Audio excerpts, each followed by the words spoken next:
should be coming up soon, right? Everyone must be busy buying things to make their homes more festive now. Wonder what this year's theme is going to be. Oh, Paimon can't wait to find out! Let's hit the Liyue Harbor and ask around!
Shower me with praise!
We've been to so many places lately. What do you say we take a day off from adventuring and just find somewhere nice to relax? Let Paimon think. Where are some nice places we could go? Oh, why don't we pay Cloud Retainer a visit at Mount Outsong? It's been a while since we last saw that illuminated bird. She's always the one popping up out of nowhere and scaring us half to death. So let's surprise her this time.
Remember the first time we came here? We even brought offerings and everything. And when we told her that Rex Lapis had been assassinated, she immediately threatened to squash Liyue Harbor. Paimon thought she'd be impossible to get along with.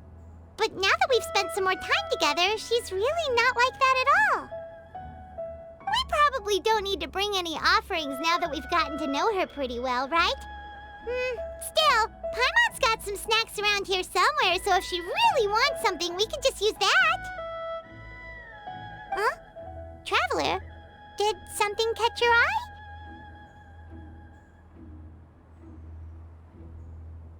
Whoa, what a pretty lady!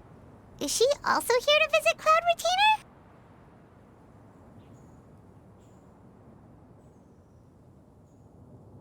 Yeah, you're right. All it takes is one look and you can tell she's someone special. As expected of that bird lady, really. She must have a whole bunch of Adepti friends from all over the country. Okay, but if we're both friends of Cloud Retainer, then we're basically friends by association, right? Want to go up to her and say hello? Helping you make more connections is a part of Paimon's job as your reliable guide. Paimon's got this.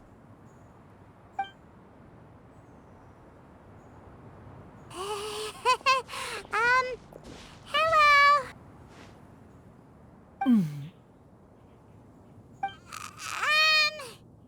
Paimon is Paimon, and this is the Traveler.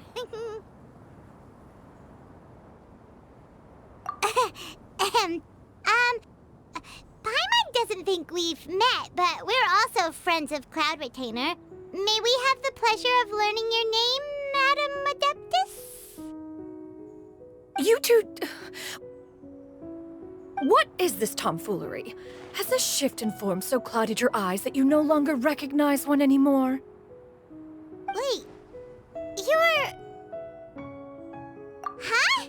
You're the illuminated bird? But you look... human! How did that happen? Oh, donning human form is scarcely any test of one's abilities. As for your confusion, one merely had no reason to indulge such inclinations before. So, you're indulging now because? Well, one has made plans to pay a visit to some disciples at Liyue Harbor. Taking on a human form for such a trip is simply a way to make matters less conspicuous. You? Worrying about keeping a low profile? You're the one who likes to pop up out of nowhere all over the place. In fact, Paimon can think of several examples. Like last year, when you suddenly appeared on the top of a roof without any warning. Or...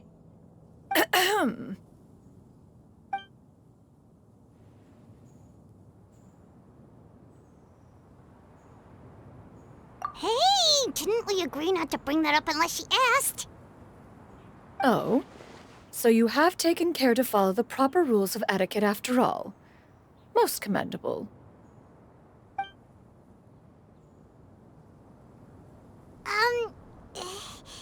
Well, this is all Paimon's got. You don't mind, right? One has never found oneself lacking in basic comforts. On the contrary, it is the gesture that one values above all else. So long as you've shown proper respect and consideration, the quantity or quality of the gift is but a trivial matter. That kinda makes Paimon feel a little guilty for trying to keep them for herself. Anyway, where were we before you reminded Paimon about the gifts? Ah, right. So by disciples, you must mean Ganyu and Shenhe. It's also been a while since we last saw them. Maybe we can come too. One planned to extend the invitation even if you had not raised the matter yourself. Shenhe and Ganyu should be quite pleased to see you again. However, one would first inquire as to the reason behind your visit here. You have cause to seek one's company? Yeah, we just found ourselves missing you and wanted to see how you were doing. We were hoping you'd tell us one of your stories. Who knew we'd run into your human form while we were at it? Is that so? If there are no urgent matters at hand, then let us make haste for Liyue Harbor. Ganyu is likely still working at Uehai Pavilion, so that shall be our first stop. Sounds great! Then let's all go to Liyue Harbor!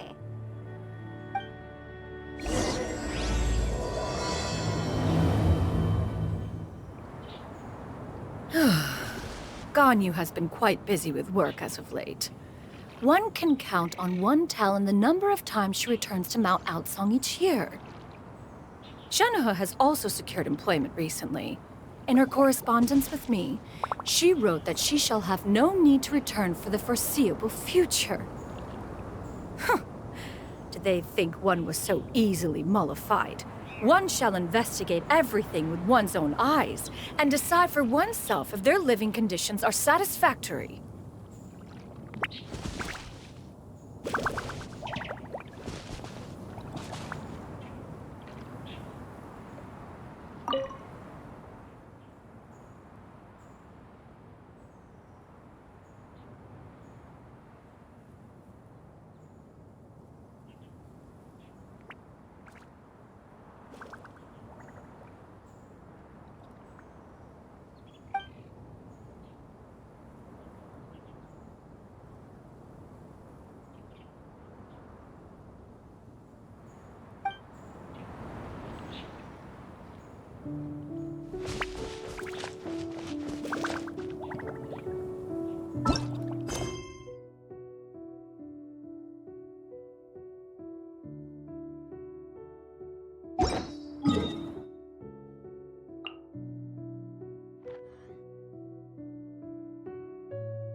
We're almost at Weihai Pavilion!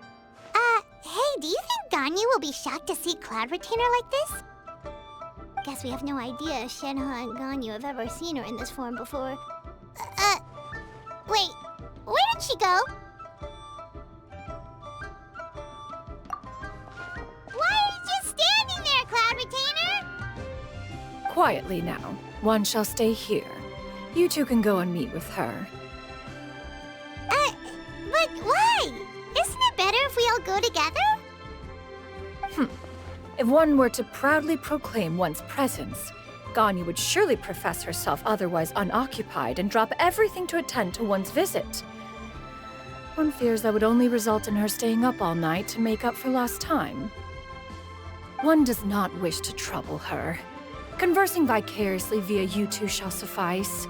Do remember to inquire as to her recent well-being. Again, do not mention one's presence here.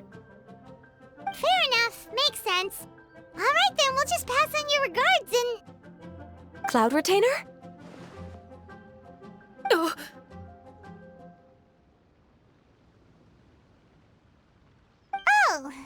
busted. Is that lady someone you know, Ms. Ganyu? She is indeed. I'm sorry, Huixin, but could we delay the upcoming meeting for a little bit? I believe my schedule today is quite full. Although, perhaps I could move some work to later in the evening. Oh, not to worry, Ms. Ganyu. I'll make the necessary arrangements right away. Thank you, Huixin.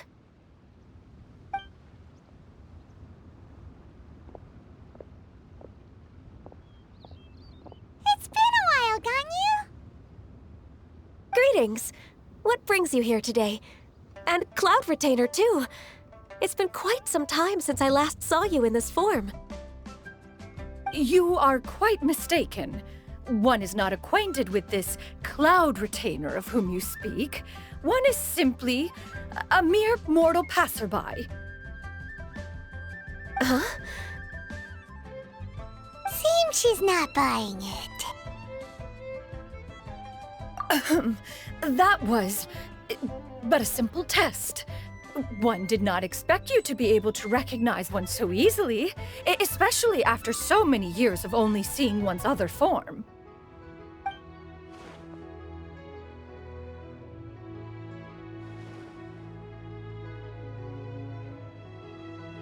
But recognizing you is, my responsibility as your disciple. An apt observation. One was simply passing by while attending to some important business. One thought it would only be fitting to pay you a visit while in the area. Wait, Paimon wasn't aware of any important... Cloud Retainer's right! We've still got something super important to do, so we can't stay here for too long today. Oh, is that so? But it's been so long since we last saw each other. One simply desired to see you and had no intention of interrupting your work. A quick conversation should suffice for today. A more involved reunion should wait until you find yourself less occupied. I understand. That should be fine. While one acknowledges the amount of work that you have to deal with every day, one must also remind you to rest. Though Adepti blood flows through your veins, excessive exhaustion will still cause grave harm to your body. It still makes one nostalgic to see you as you are now, respected and independent. When you were young, you oft begged one to cuddle you to sleep when you suffered from nightmares. Cloud Retainer! Stop! If you insist. We are running short on time regardless, so one will refrain from going into each and every story. Why don't you continue your conversation? One shall simply stand by and listen.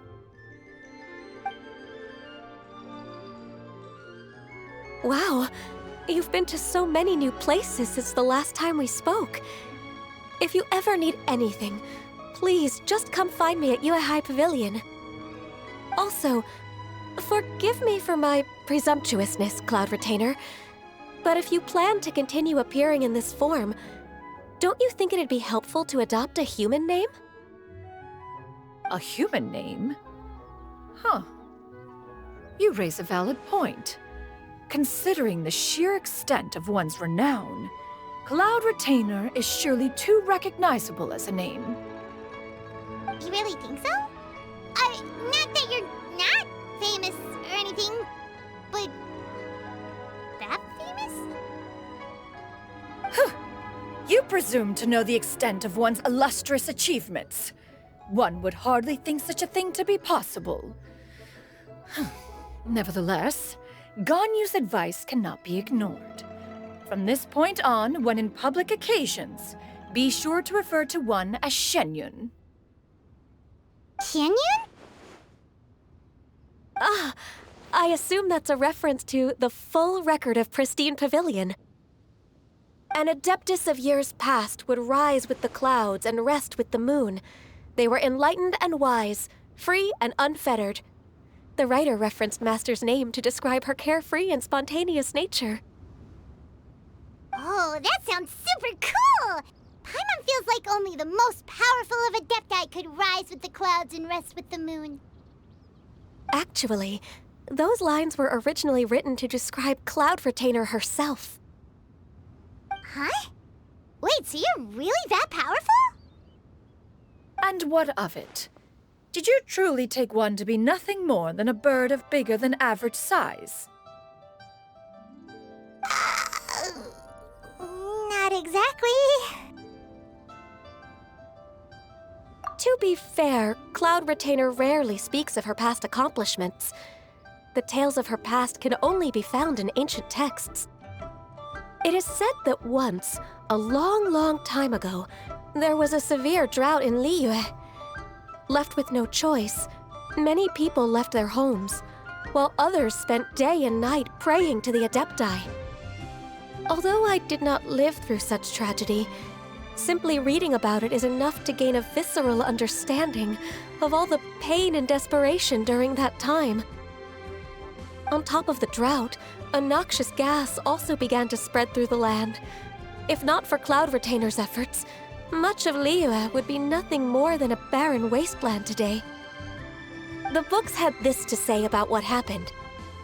Upon arrival, the Adeptus borrowed the wind to retain the clouds. Immediately, the clouds gathered together, and abundant rain burst forth from the heavens.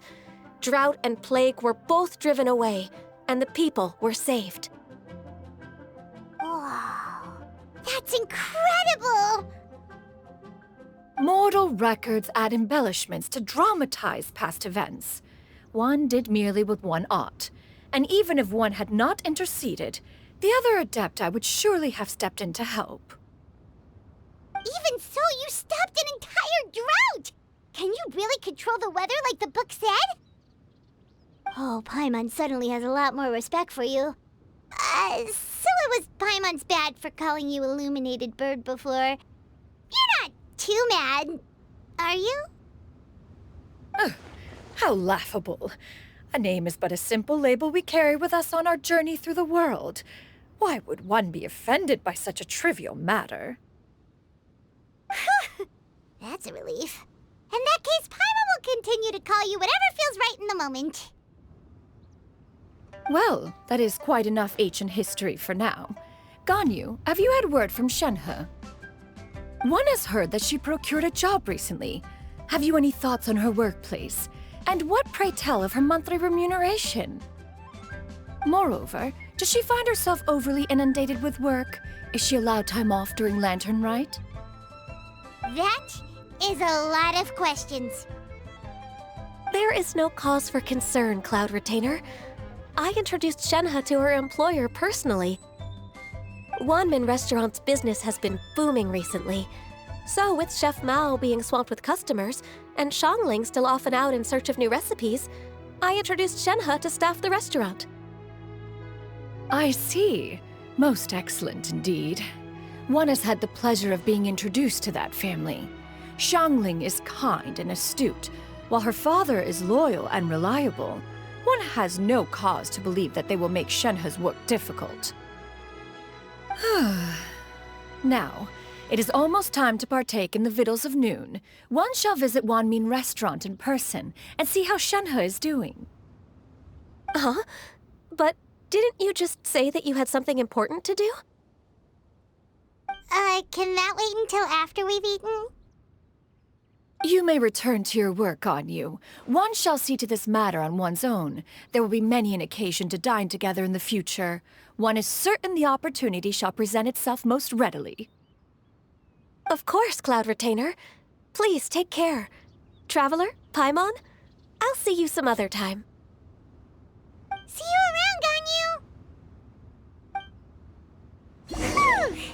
Paimon was pretty quick on the uptake there, don't you think? As soon as you mentioned important business to attend to, Paimon realized that you were just looking to cut the conversation short and not take too much of Ganyu's time. Is Paimon right? No, in fact, it was not an excuse. One is indeed visiting Liyue Harbor for an important purpose. Wait, for real?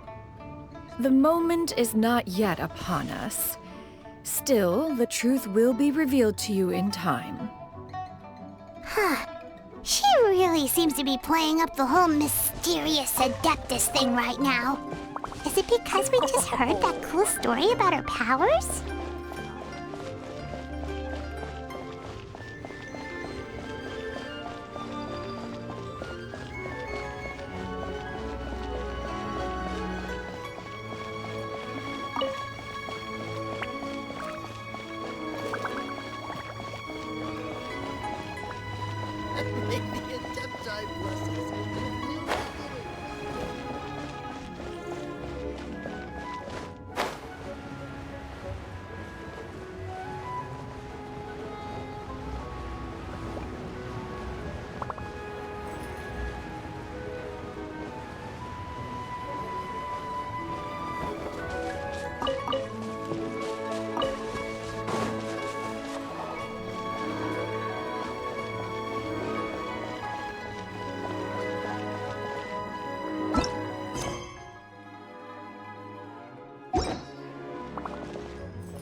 You get what I'm saying, right? Yeah, how can I not?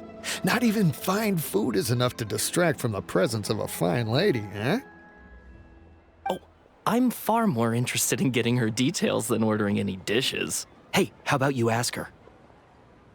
You do it. No. I think you should. Wait, she's coming. What can I get for you today? Greetings, miss. I was just wondering if you'd be willing to... What would you like to order?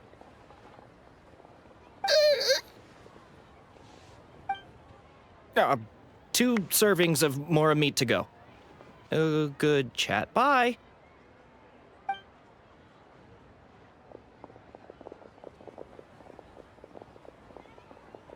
Shenhe! Welcome. It's been a while. May I take your order?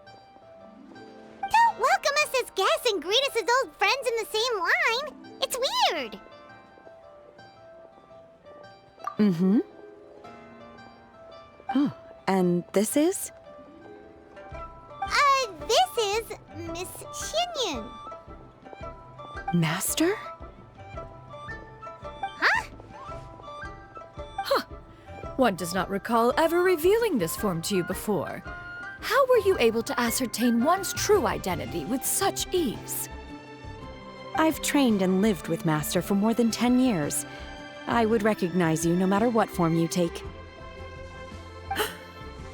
You... Is something the matter, Master?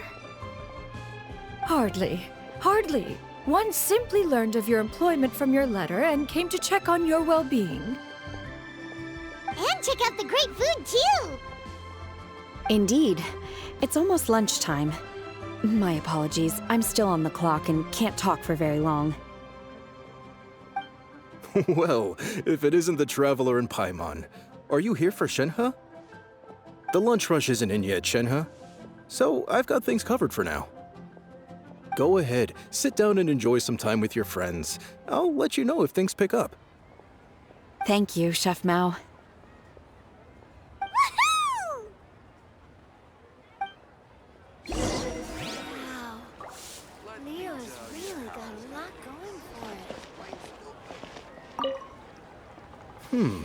I wonder where Xiangling's run off to this time. If you bump into her, please let her know that a new shipment of spices has come in. So it'd be nice if she could come home and take a look. Cheap and tasty chop suey!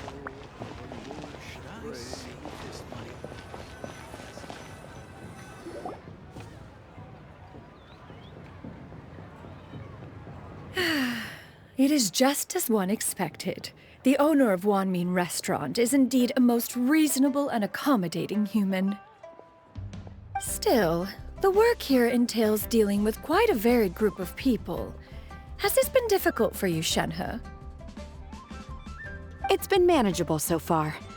I sometimes run into strange people, but I have figured out a way to deal with them. Seems like you've been making progress. So by dealing with them, you mean... First, I try to talk sense into them. If that doesn't work, I threaten them with violence. At this point, they usually decide they are in favor of a civil conversation. Oh, how should Paimon put this?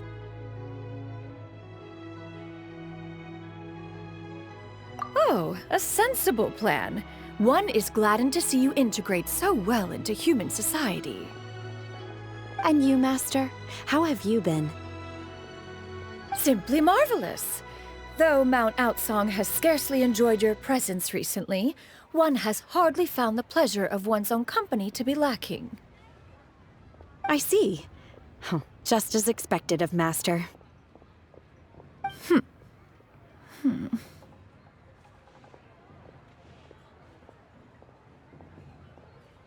I have missed Master quite a bit too. Even though work has been busy lately, I've already had a conversation with Chef Mao about taking some time off soon to visit Master. Oh, you did? Do make note of such matters in your letters in the future. There's hardly a need to keep one in suspense. Whoa. Her mood shot up just like that. By the way, Master, since you are in Liyue Harbor, have you had the chance to visit Ganyu? Indeed. She is similarly preoccupied with her work. There was time only to exchange a few simple pleasantries. Ganyu told us the story of Cloud Retainer's name. It was amazing. We never knew how powerful she was before. I see. In that case, allow me to also share a story about Master's past. Oh? Is that a problem, Master? I believe this to be a good topic of conversation. No, not a problem. One was simply caught off guard. But no matter. Please, proceed. One is most curious to see how much of one's own conversational prowess you possess. Master once participated in a race against Mooncarver. After Mooncarver lost, he insisted that Master's ability to fly gave her a natural edge in such a contest. In response, Master agreed to forego flying in return for being able to use one of her devices in the race. Mooncarver accepted, only to find Master with a brand new device on the day of the contest. Huh. What kind of device was it? It was a mechanical vehicle made out of iron. What was it called again? Oh, an electro-powered bicycle? Oh, you refer to the bicyclical Thunder Flashmobile. One spent 49 days conceptualizing and crafting it. It need only be infused with adeptal energy, and it can cover thousands of miles in one day. Oh, it boggles the mind why Mooncarver ever supposed he might best me in a contest of locomotion. Though he sprinted with all his might, he could barely keep up. Alas, the one flaw of my mechanism lay in its weakness against mountainous terrain. One was thwarted mere seconds from victory, when it was thrown off course and failed to make it across the final stretch. Truly a most unfortunate turn of events. Anyway, do go on, Shenhe. Master, that was the end of that story. Is that so? Huh. With you gone, one has seldom felt the desire to call upon those old fossils for another contest. What is a race without spectators, after all? Have you been lonely, Master? Lonely? Huh. At one's age, entire human generations come and go in the blink of an eye. Even one's own self-directed musings can span several days and nights. 'Tis a most foreign sentiment. The mere mention of it is preposterous.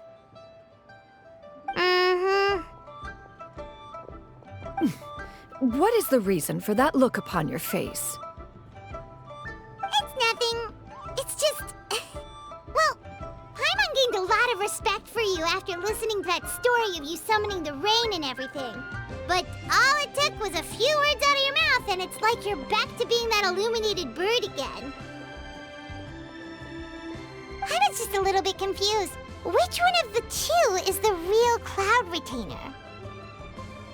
To me, they are both, Master. One is the Master that's widely revered by the people, while the other is the Master that I respect and adore. Huh.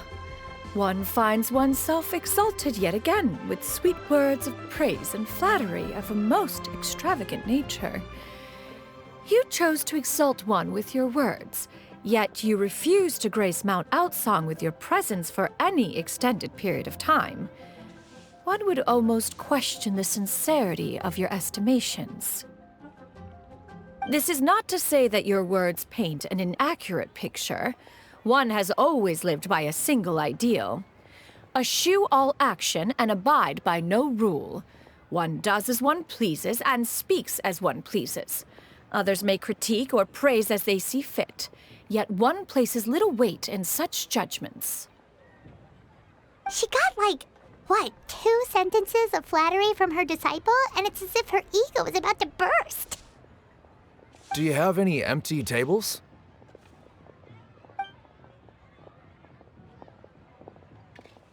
Hey there, could we get another fish stew?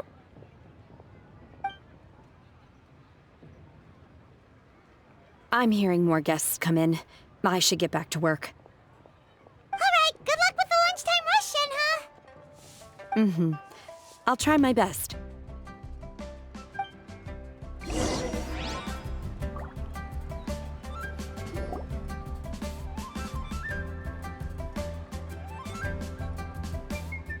So much yummy food! Paimon's gonna feast!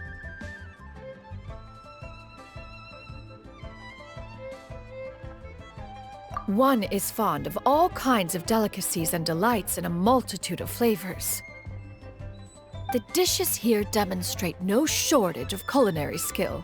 Their unique flavor profile has left one more than satisfied.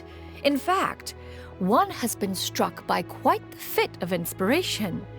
One has already begun to conceptualize the next generation of supreme cuisine machines.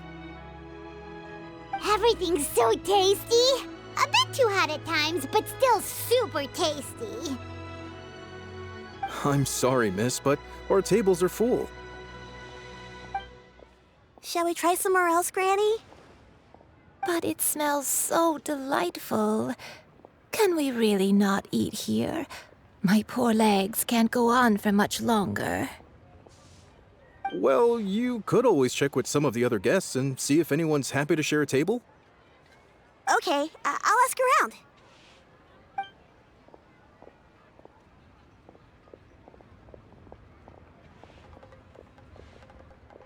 Excuse me, would you mind letting us share a table with you? There are no empty tables left, so... Ah, well, Paimon doesn't mind. What about you guys?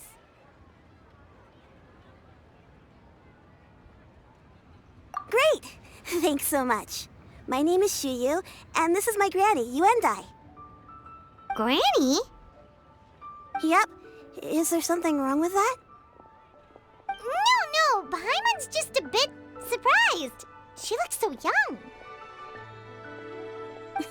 Yeah, a lot of people compliment Granny on her youthful looks, but she's actually much older than she appears.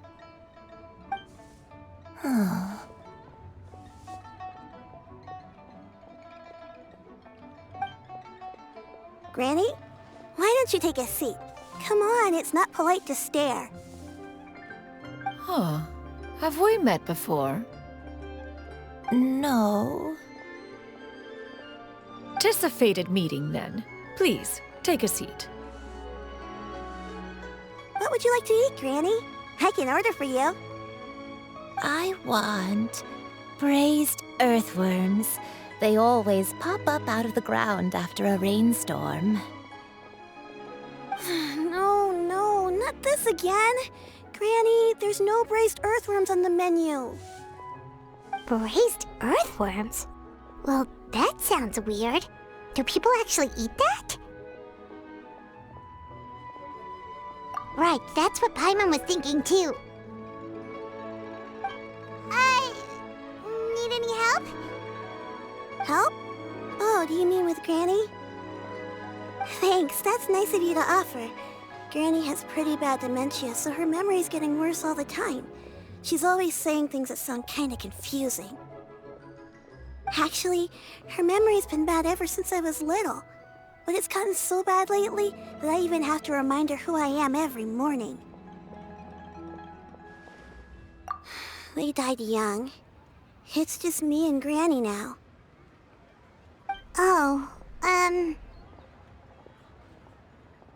But it's okay. Don't feel bad.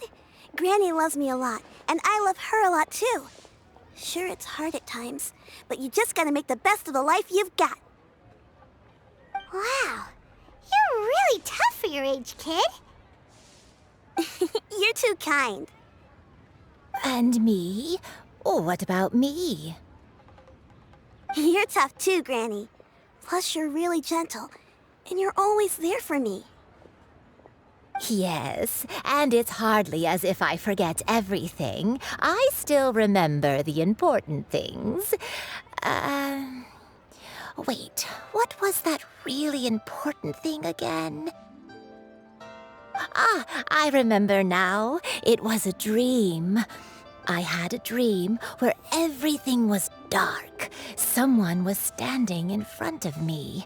She told me to come and find her, and that once I'd found her, I would be free. Huh? That sounds super important.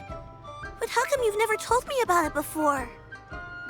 It was just a dream, so I forgot about it. But I'm in a good mood now, and somehow I remembered it again. You know, I believe I've had this dream a great many times. But just how many times have I had it? Now that I do not remember. Wait, so you have a reoccurring dream where someone's talking to you? That sounds spooky. Does that mean you're possessed? Unlikely. Her eyes are clear and her breathing remains calm and level. One sees no signs of possession. Are you sure? Who do you take me for? Is one not an adept? Am I not an expert? You're right. Paimon almost forgot you're the expert. In that case, do you still remember what the person in your dreams looked like, Granny? Not anymore. Although, I have a sense that she looked rather like me. But not as I am now. My younger self. A younger version of Granny? This is just getting weirder and weirder. What is going on here? As one said, fate must have brought us together. You may leave the situation to me. Are you sure? So, what are your names? Paimon's Paimon. Just Xianyun is fine. Thank you all so much for offering to help. But first, I'm sorry for asking, but, how do you want us to pay you back? Oh, we don't need any payment for this.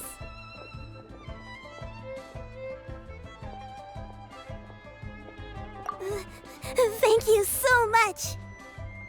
You're welcome. But Miss Xianyun, what exactly can we do to help out this Granny? All we have to go off is that dream. Where do we start? That is elementary. Since her dreams portray her younger self, then we shall retrace the steps of her youth. Once we have revisited those places, her memories will likely return. Sounds like a plan. So, Granny, do you remember which places you went to when you were young? Why, of course I do. The heavens above, the earth below, the wispy clouds, and the emerald mountain streams. Okay, taking that as a no. I might have an idea. Once, when I was really little, my dad told me that Granny used to be a martial artist heroine who saved loads of people from a disaster. If it's true, then maybe they wrote about it in the history books or something. A martial arts heroine?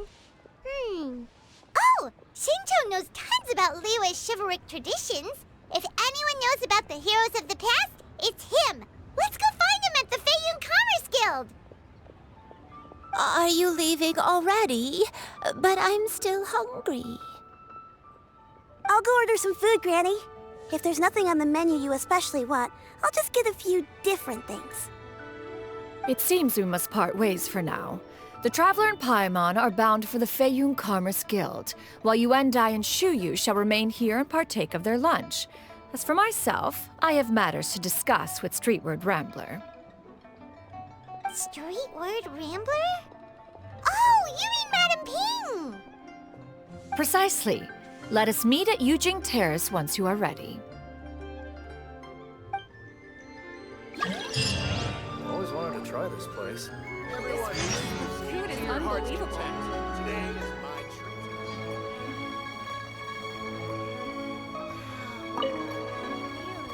Where are you going, Granny? Don't you like the food? Fresh milk.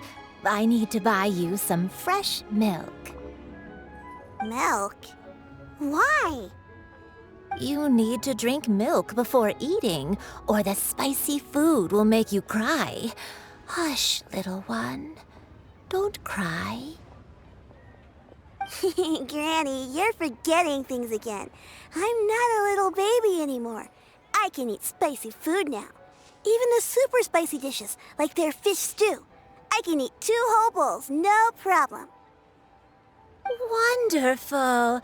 Oh, wonderful. My darling granddaughter is all grown up.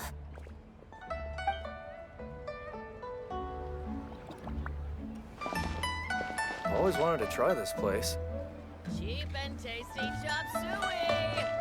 This price, the food is unbelievable. Everyone, please, eat to your heart's content. Today is my treat.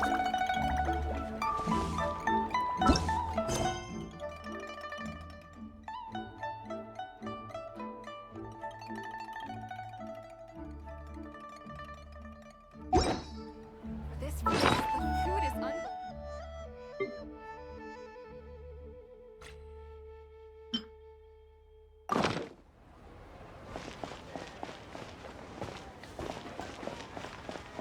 Cheap and tasty chop suey! Got a lot going for it. Everyone, please, eat to your heart's This food content. is Today unbelievable. is my treat.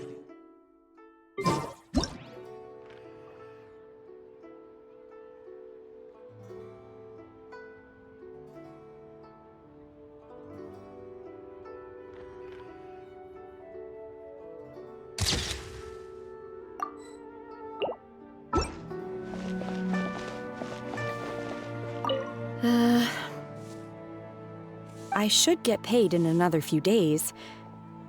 Shall we take the opportunity to go out and have some fun?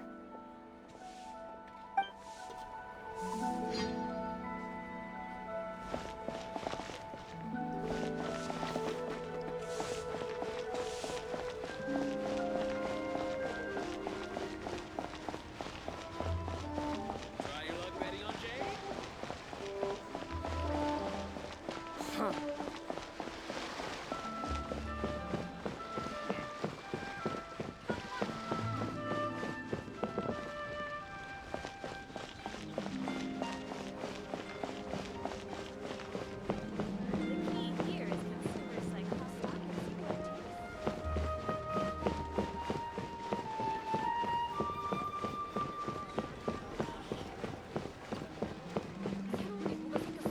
아직은 쉴 때가 아니야.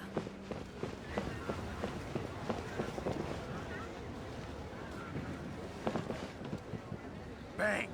Wow. And with that, the fate of the Guhua Brotherhood was sealed.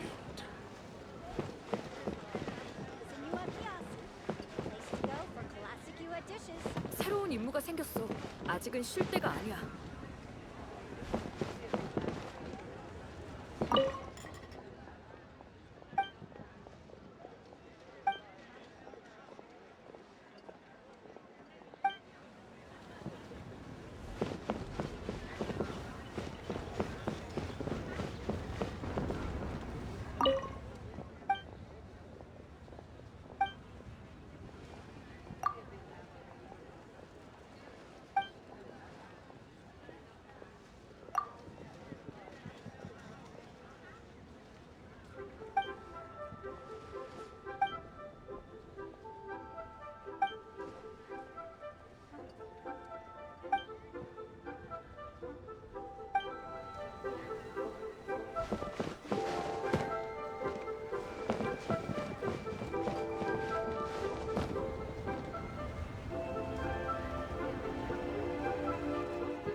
It's you two. What brings you here? Xinqiu! Great, we found you! We wanted to ask you about something.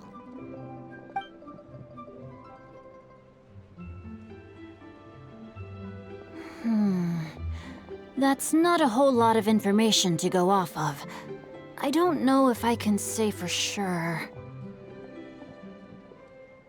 I can't pinpoint her identity from your description alone, but considering her age, I am reminded of a nameless heroine who's been featured in various chivalric novels. Nameless heroine? That's right. The novels often speak of a great drought from 50 years ago. As the people suffered, a nameless heroine appeared and began to clear away evil spirits and bandit camps. The people idolized her, but never learned her name. All they knew was that she always acted alone. Later, though, she supposedly fell in love with a similarly noble-minded exorcist from Mount Tianheng. They were well matched in more ways than one, often fighting together as a fearsome duo of otherworldly strength. After the drought ended, the heroine and the exorcist left the public eye and began living a reclusive life in the mountains. All that remained were tales of her incredible accomplishments. The way this nameless heroine faded from fame into obscurity later in life is not too dissimilar from Miss Yuendai. I hope that's somewhat helpful. Thanks a lot, Xingqiu. We knew it'd be worth talking to you. It's nothing at all. Just something I came across while reading. I did do a bit of extra research on her story, but it was just out of personal curiosity.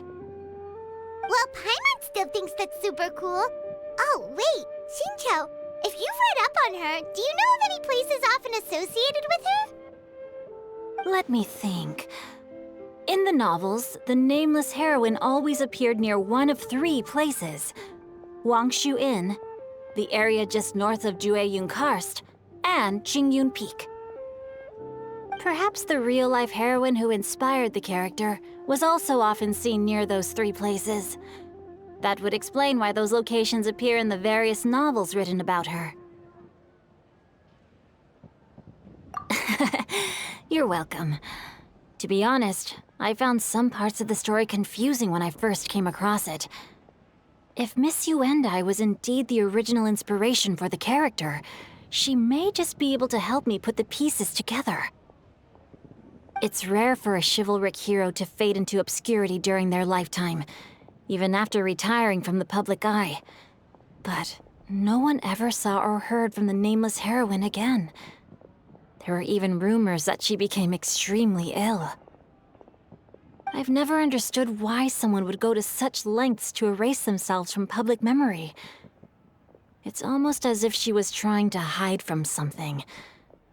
There's probably far more to the story than what's been written. We'll be sure to tell you if we manage to uncover the truth. That's a deal. Perhaps, behind the truth of it all, there lies a story more fantastical than any work of fiction. Paimon feels like we just learned so much from Xingqiu. A drought, a nameless heroine, a life of seclusion. Wait, why does the story sound super familiar? Oh, right! There's a drought in this story, too! Xingqiu, are droughts super common in Liyue or something? Well, they used to be. But people have long since developed methods to prevent them, like by cultivating the soil or digging canals. So while droughts do happen from time to time, they are rarely regarded as true disasters. The drought 50 years ago is probably one of the worst we've had in the last several centuries. The crops withered, the streams ran dry, and the monsters in the mountains became rabid and agitated. Countless caravans were attacked, and people who lost their homes came together to form bandit groups. What started as a natural disaster soon became a human tragedy as well. That sounds awful. Yeah, and that's exactly why the nameless heroine was so beloved. She must have been someone of true integrity to do so much for the people while asking nothing in return. Still, As terrible as that drought was, it was nothing compared to the truly calamitous disasters that befell this land in ancient times. They say that back in those days, disasters were both more severe and more common. Only the strongest of Adepti could hope to dispel the ruin and devastation. Do you have any other questions? We're good for now. We're just going to head back and meet up with Miss Xianyun and the others again. Paimon hopes that Granny Yuendai will be able to remember more of her past. She used to be a great hero who saved many people. So sad that she can't recall any of it. Anyway, we'll be off now. See you some other time, Xingqiu. Thank you so much for your help. It's no problem at all. Safe travels.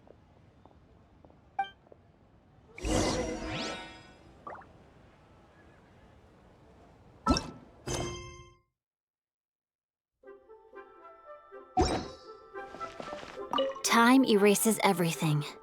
Even the greatest of heroes will have their legacy reduced to the small fraction of their deeds that were committed to paper. But I think the magic of chivalric novels lies in the way you can catch glimpses of a noble soul from a few mere paragraphs.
I have recorded the tune that you requested.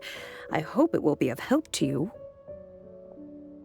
Oh, thank you. Straight word, but Ping, what has amused you so? Oh, it's no serious matter. I was just reminiscing about the last time I saw you in this form. Time has wrought such change in this world, and yet you appear just the same as ever. Time has little bearing on one's existence, nor has one keenly felt its effects whilst dwelling at Mount Outsong. Nevertheless, Ping, one would like to seek your counsel on a personal matter. Oh, why so formal all of a sudden? I must say, you're making me a little nervous. What is it? Well, the inquiry is as such. Approximately how much more would one need to afford a comfortable life in the harbor, not unlike the one that you yourself lead? It does not require as much as you may think. Still, do you mean that... Cloud Retainer, Madam Ping! What are you two talking about? Nothing save for some trivial matters. Have you unearthed any useful details? Xingqiu has a theory, but let's save it for when Chuyu and Miss Yuendai have joined up with us again.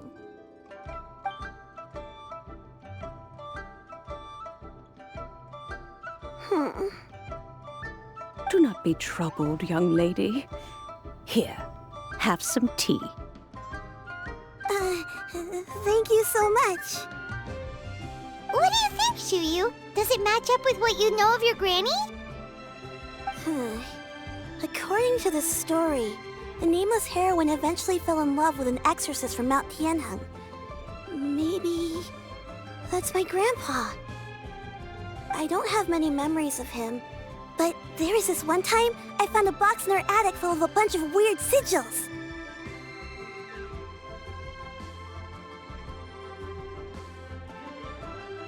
I think so too. Granny might remember something once she's returned to a familiar place. What marvelous tea. I can taste the dew's sweetness in this cup.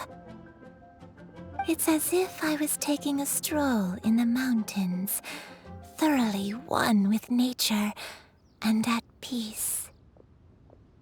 Is that so? Then please drink as much as you like. There's no need to hurry. At our age, it's always nice to slow down and take the time to appreciate pleasant conversation among friends. Thank you. Okay, since we have the time, can I ask you something? Sure thing. What would you like to know? I have a secret I want to tell you. Let's go talk over there.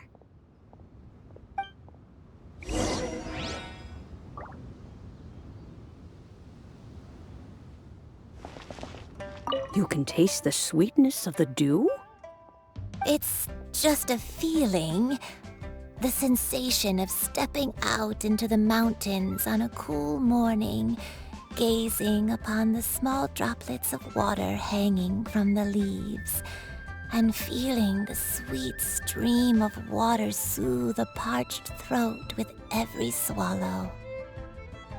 It's a sense of calm and serenity, one that stretches on and on until days become weeks, weeks become years.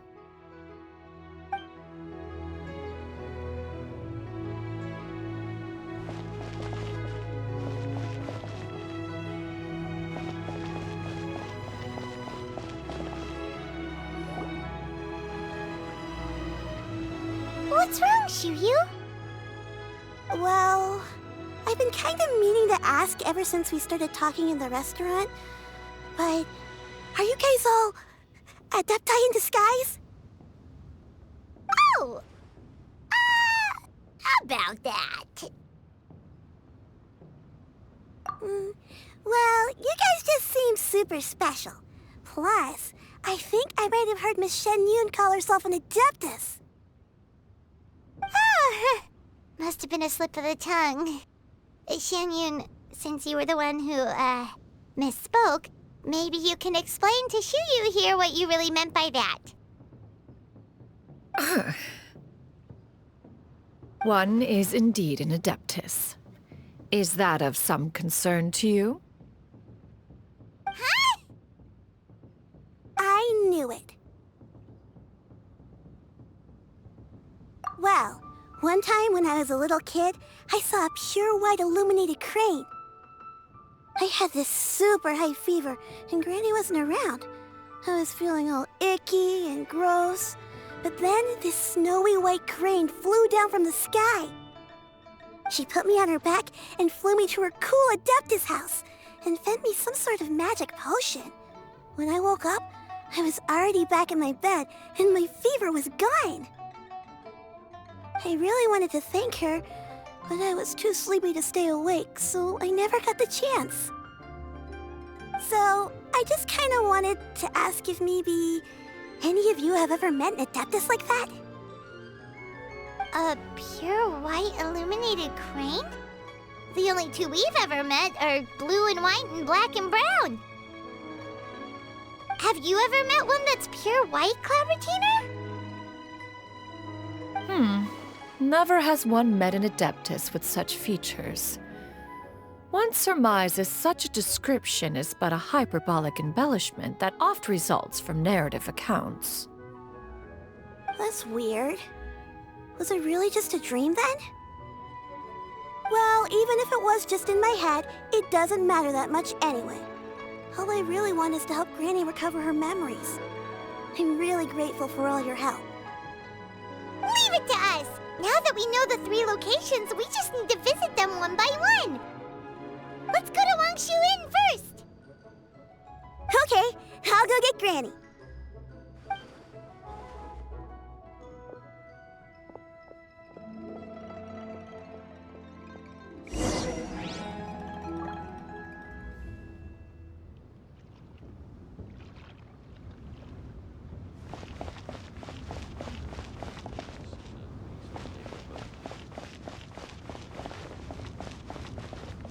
Leaving already? Well, just remember that you can come over for a cup of tea anytime.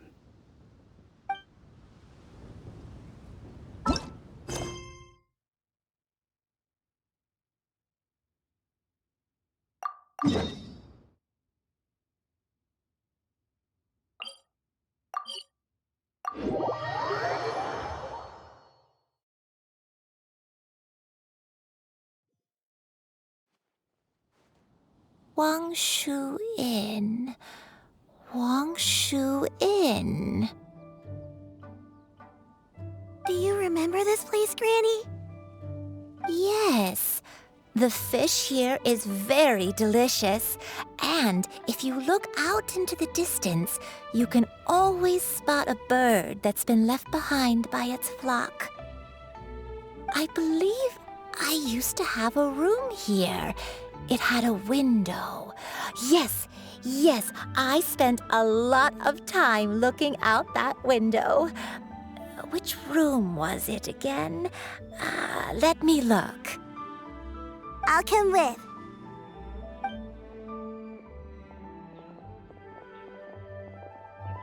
Paimon's still having some trouble understanding what she's talking about, but if she's so familiar with this place, that must mean she lived here, right? Wait, huh?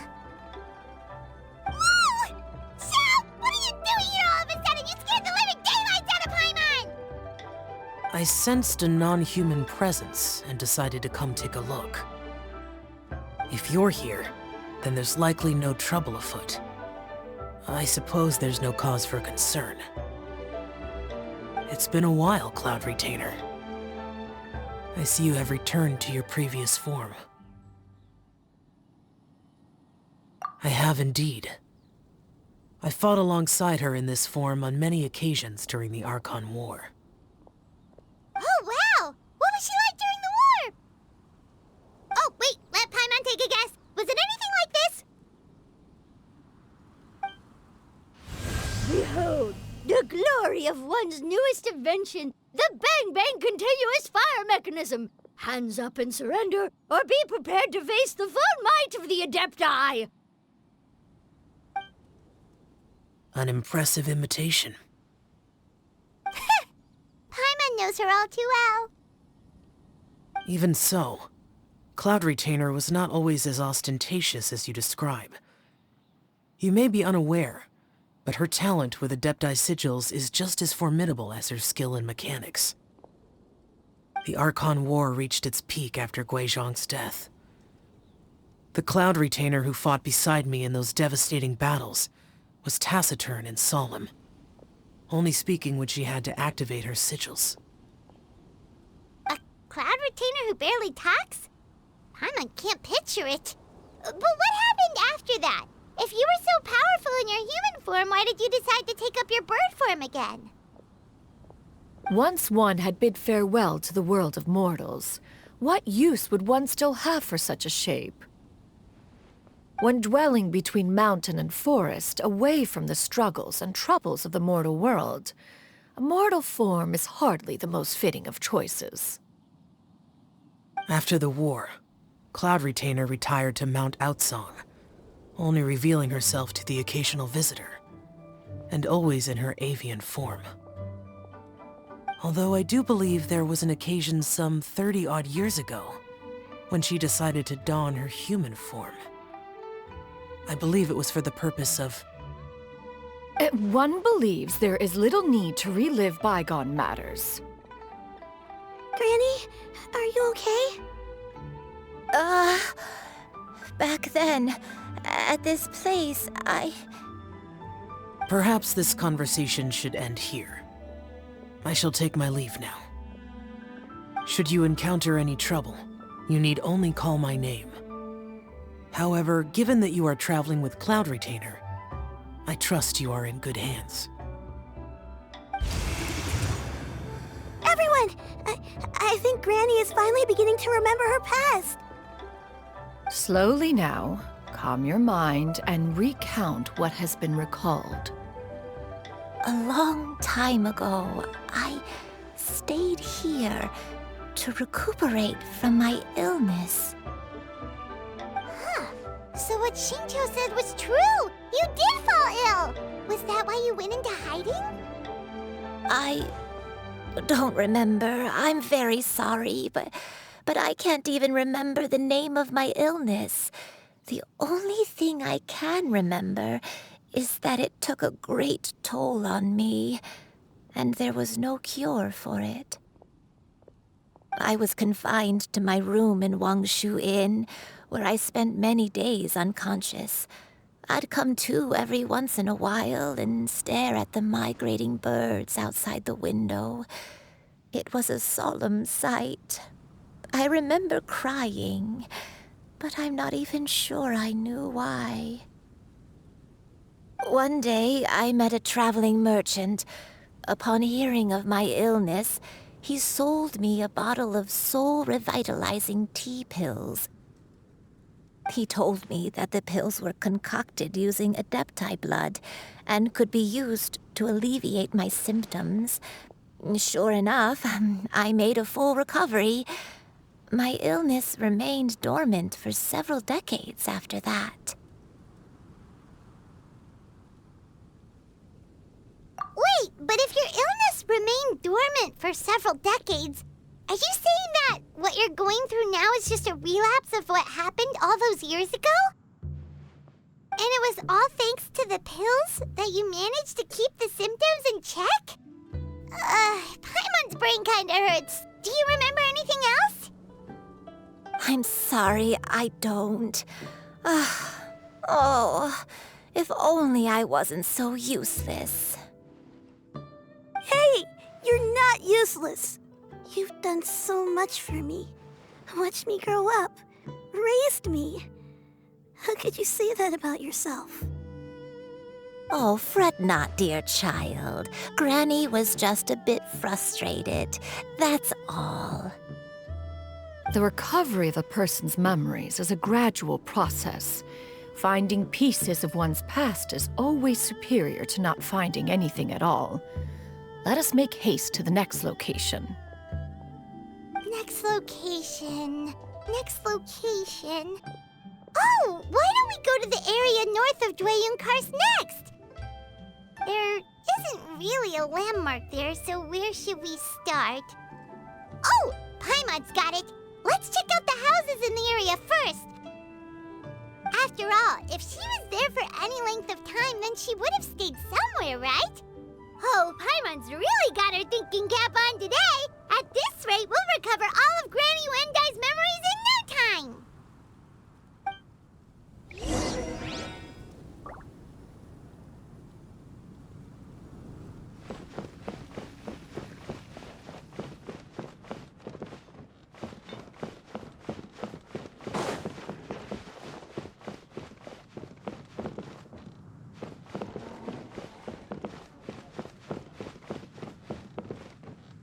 Guess where you're from.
What exactly is teamwork? As per our contract.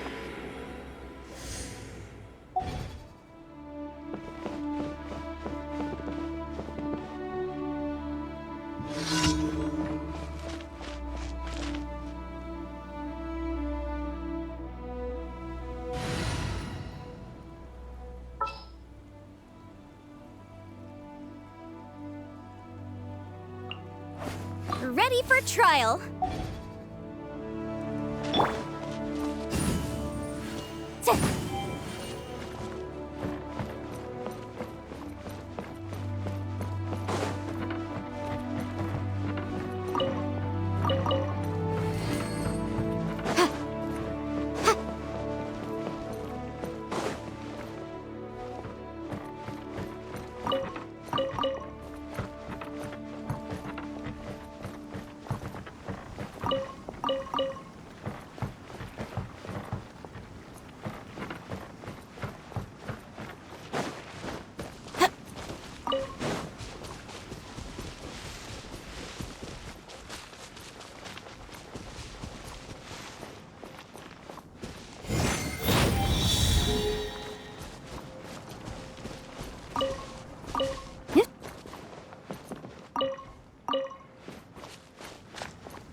Adepti treasures have special powers. What about mortal ones?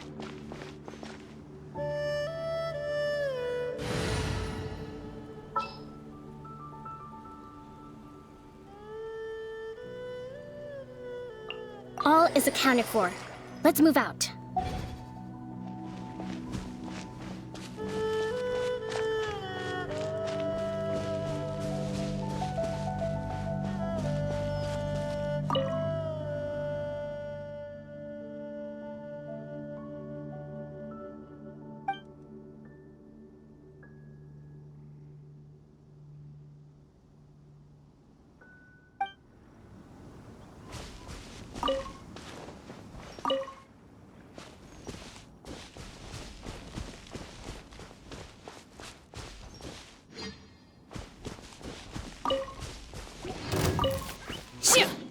My will embodied!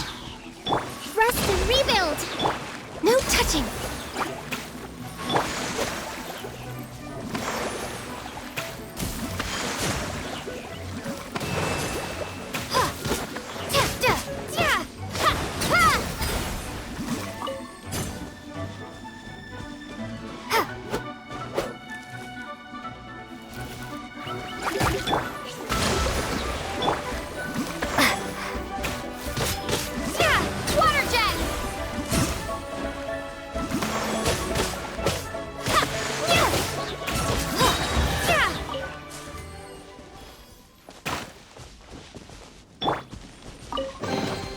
Beautiful treasures are a cause for great happiness.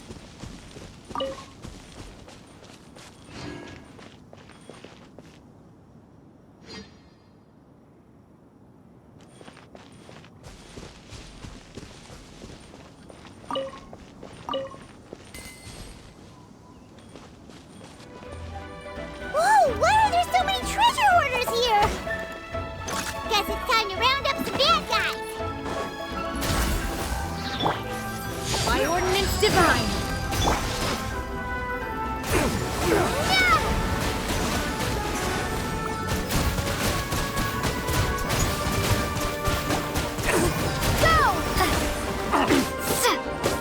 Manifest! Access denied. The hunter becomes the hunted. The hunter. Do you remember anything about this place, Granny Let me think. I feel like I've been here before. But I don't think I stayed here too long. I might have just rested here briefly before continuing on my way. Got it. That's okay. There are still plenty of other places we can check. Wait a second. If I remember correctly, I believe I brought... Ah, yes, I brought some sweet snacks with me. Go on, take some. You need to eat a lot if you want to grow big and strong. Oh, thank you! Then Paimon will help herself.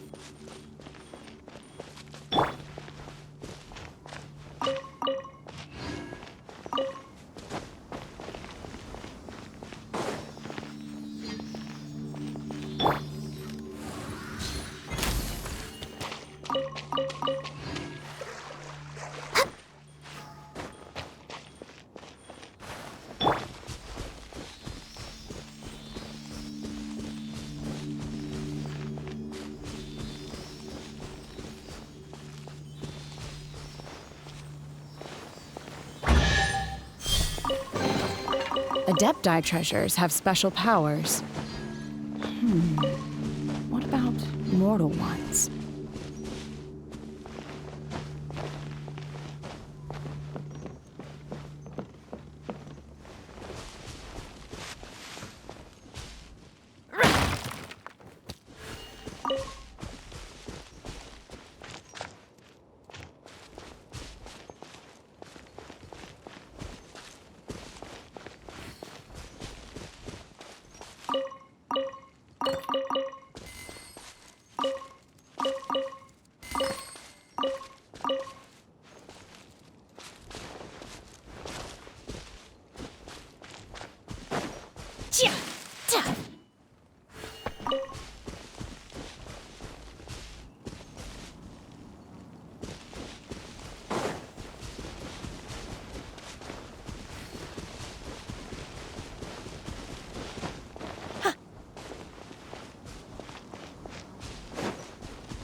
These... things... what are they used for?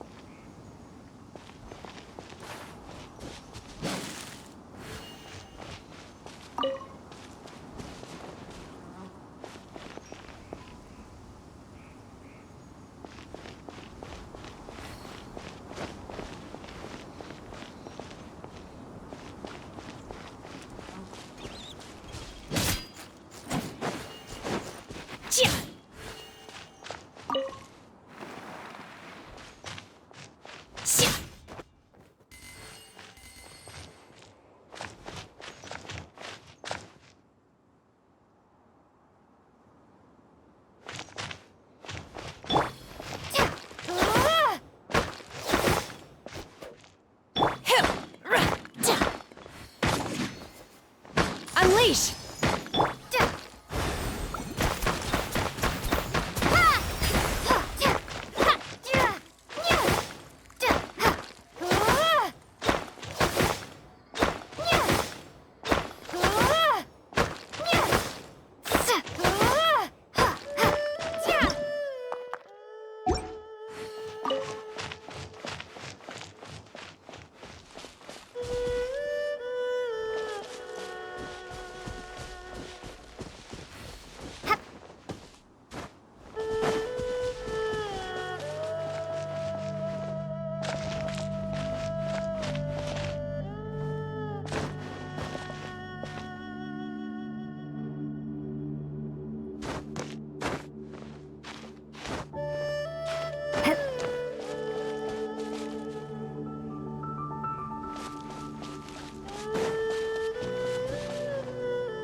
abandoned house. Why don't we take a break over there?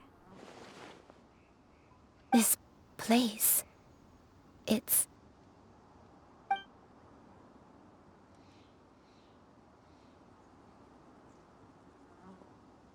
Did you remember something, Granny? I remember. Xianyun. This is where your father was born. It was a moonless night. I had been injured, so your grandpa was supporting me.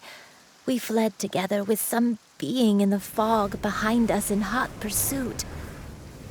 I had exhausted my strength when the labor pains came on, so we took refuge in this house. Your grandpa set up a barrier outside, but neither of us knew if it could hold the monsters back. I remember that night. I remember falling to my knees, reciting a prayer over and over. I alone am the source of this sin. Punish me as you wish for forsaking my oath, but spare my innocent child. Sin? Oath? Did you do something wrong? I don't know. I don't remember. I only remember praying in the darkness with all my strength until the sun finally rose again and the fog cleared out. Eventually, the house was filled with the sound of my baby's first cries. That baby was your father. I remember I clutched him tight to my chest and wept tears of joy. It was the first time I'd ever felt such happiness in my life. My dad? He was my pride and joy, and so are you, Xianyun. You're so much like him, and I love you both so much. But you're always going to be different from me. Why? Just what did I do? I don't care what you might have done, Granny. You'll always be the person I love more than anything. You're too sweet, Xianyun. I'm lucky to have you with me. If not for you, I would not have had the courage to come here, to try to remember what I had forgotten. All right, let's not stand around any longer. There's one place left, yes? Let's go take a look. If one recalls correctly, the next place should be Xianyun Peak. Yuandai, how fares your health? I may be a bit slow, but I'll do my best to keep up. I'm sorry to keep everyone waiting. Climb on. I shall carry you to the top. Oh, such lightness of weight. All those who grow old grow frail in the end, do they not? First, you lose your memory, then your health. Eventually, you end up losing everything. My only wish is to depart this world with a lucid mind, to free myself of this torment and the burden it places upon others. Fret not. You have my aid in this endeavor.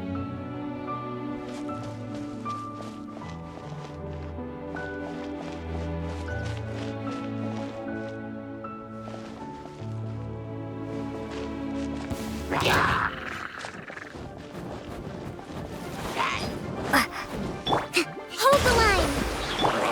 All hail! Take your true form! Cryo Incarnate! No touching! Help!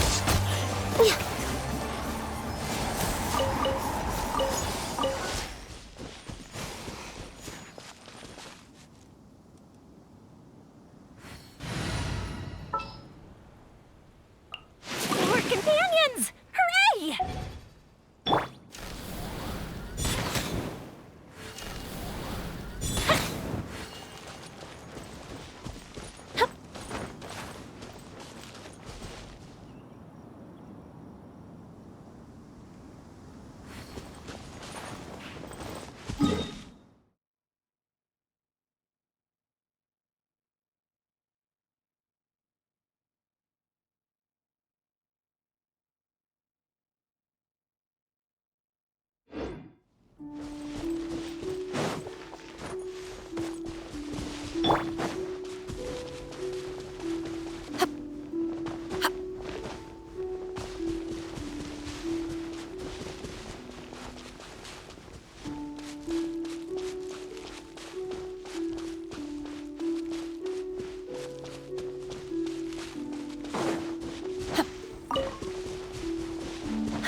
are they used for?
Manifest!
Born of ice and frost. Wipe out!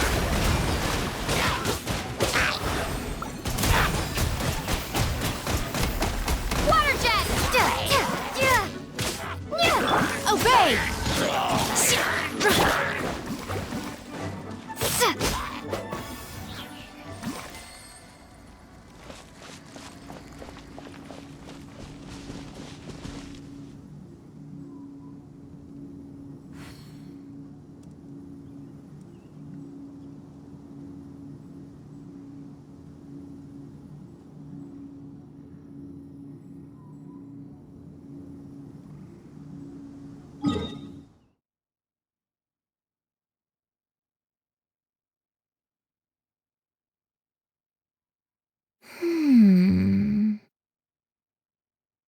I don't remember this place at all. I don't think I've ever been here before. Still, I was thinking, this place feels perfect for a game of hide and seek. Huh? Why a game of hide and seek? I'm not sure. Maybe it's because I used to play that game a lot with Xianyun when she was younger. I don't remember playing it that much. Are you sure about that, Granny? We only played a few times, and we stopped once we realized I was no good at the whole seeking part. Ah, is that so? Then I must be mistaken. Not here then. Let's try somewhere else.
We're finally here.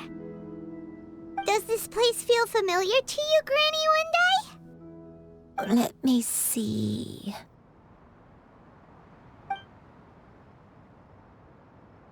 How strange. Have I lived here before?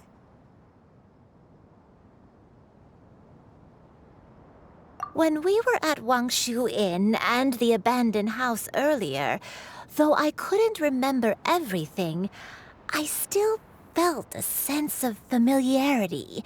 I could easily picture myself in those places.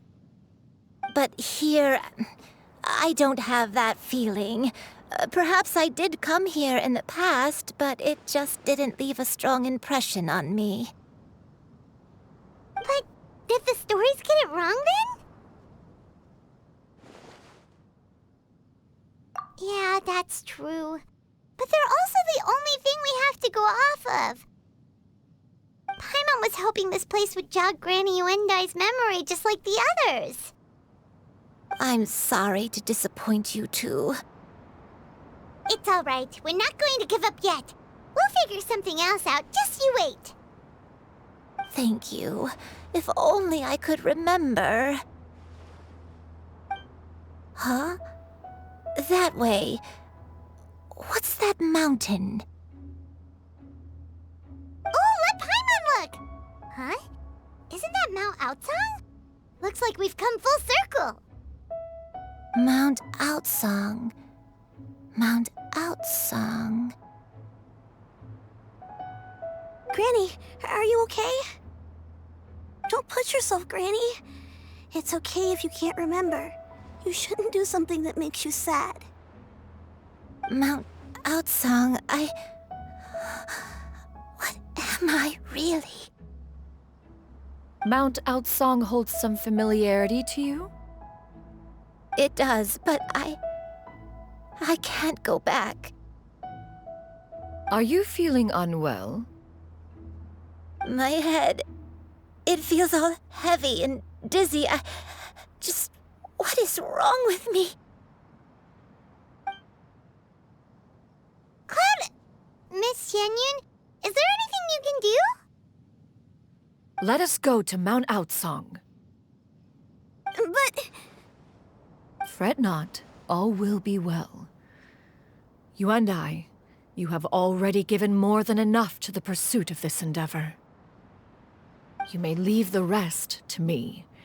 I've prepared something that can aid you in suppressing the fear in your heart and restoring your lost memories. It currently resides at Mount Outsong. Wait, really? When did you do that? I never leave anything to chance. All will reveal itself when we arrive.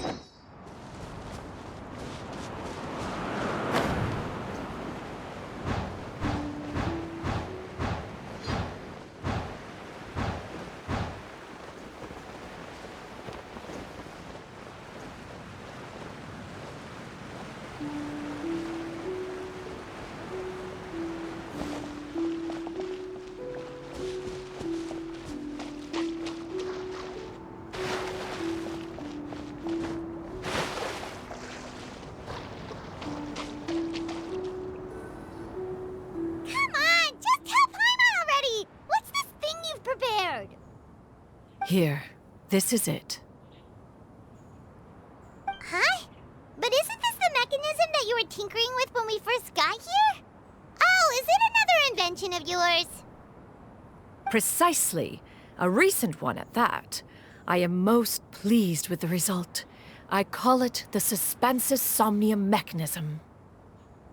It periodically releases a soft breeze, which when paired with a gentle adeptal tune, can help the listener subconsciously relax and even enter a semi-hypnotic state. Soothing agitation and anxiety, relieving exhaustion and insomnia, its potential uses are numerous indeed. And of course, it can also aid in the recovery of lost memories. Whoa, what a cool gadget! But if you had it all along, why did you keep it to yourself until just now?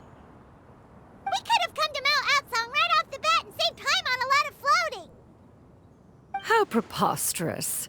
Had Yuendai not recalled much of her past through her own efforts, the device would have nothing to draw upon. We Adepti can only help those who first resolve to help themselves. Had she lacked such determination and strength of character, one would have little to offer in way of assistance. Paimon thinks she gets it now. Hey, what's that other thing? As previously mentioned, a gentle adeptal tune is required to take full advantage of the mechanism. One secured such a tune from Streetward Rambler. Only with her melodies can the mechanism reach its peak power.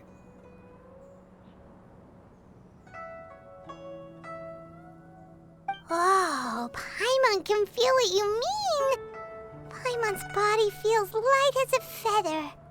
It's as if she's lying down on a warm patch of grass after a super satisfying meal.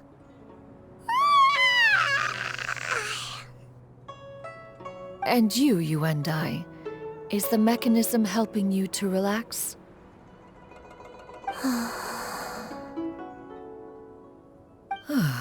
It appears she has already succumbed to the depths of reverie. Come, join one on this side. We shall give her some time to herself.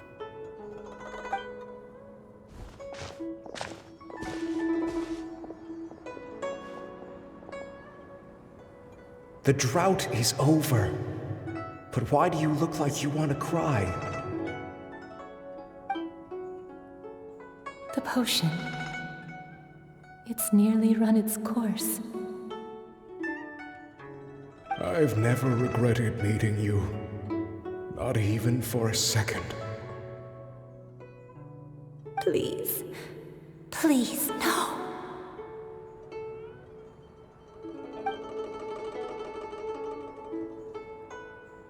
Have you forgotten?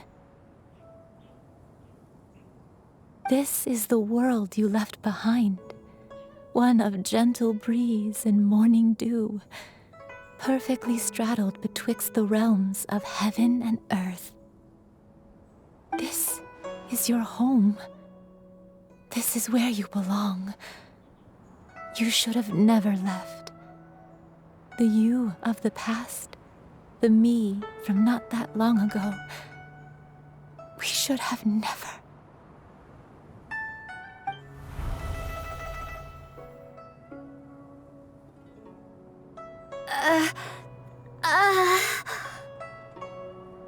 So that is the truth.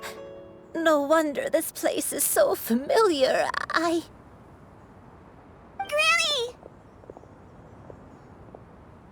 Granny, are you okay? Cloud Retainer. Your memories have returned? Wait, did you just call her by her full name? Does that mean you already knew each other? Yes. I now remember everything.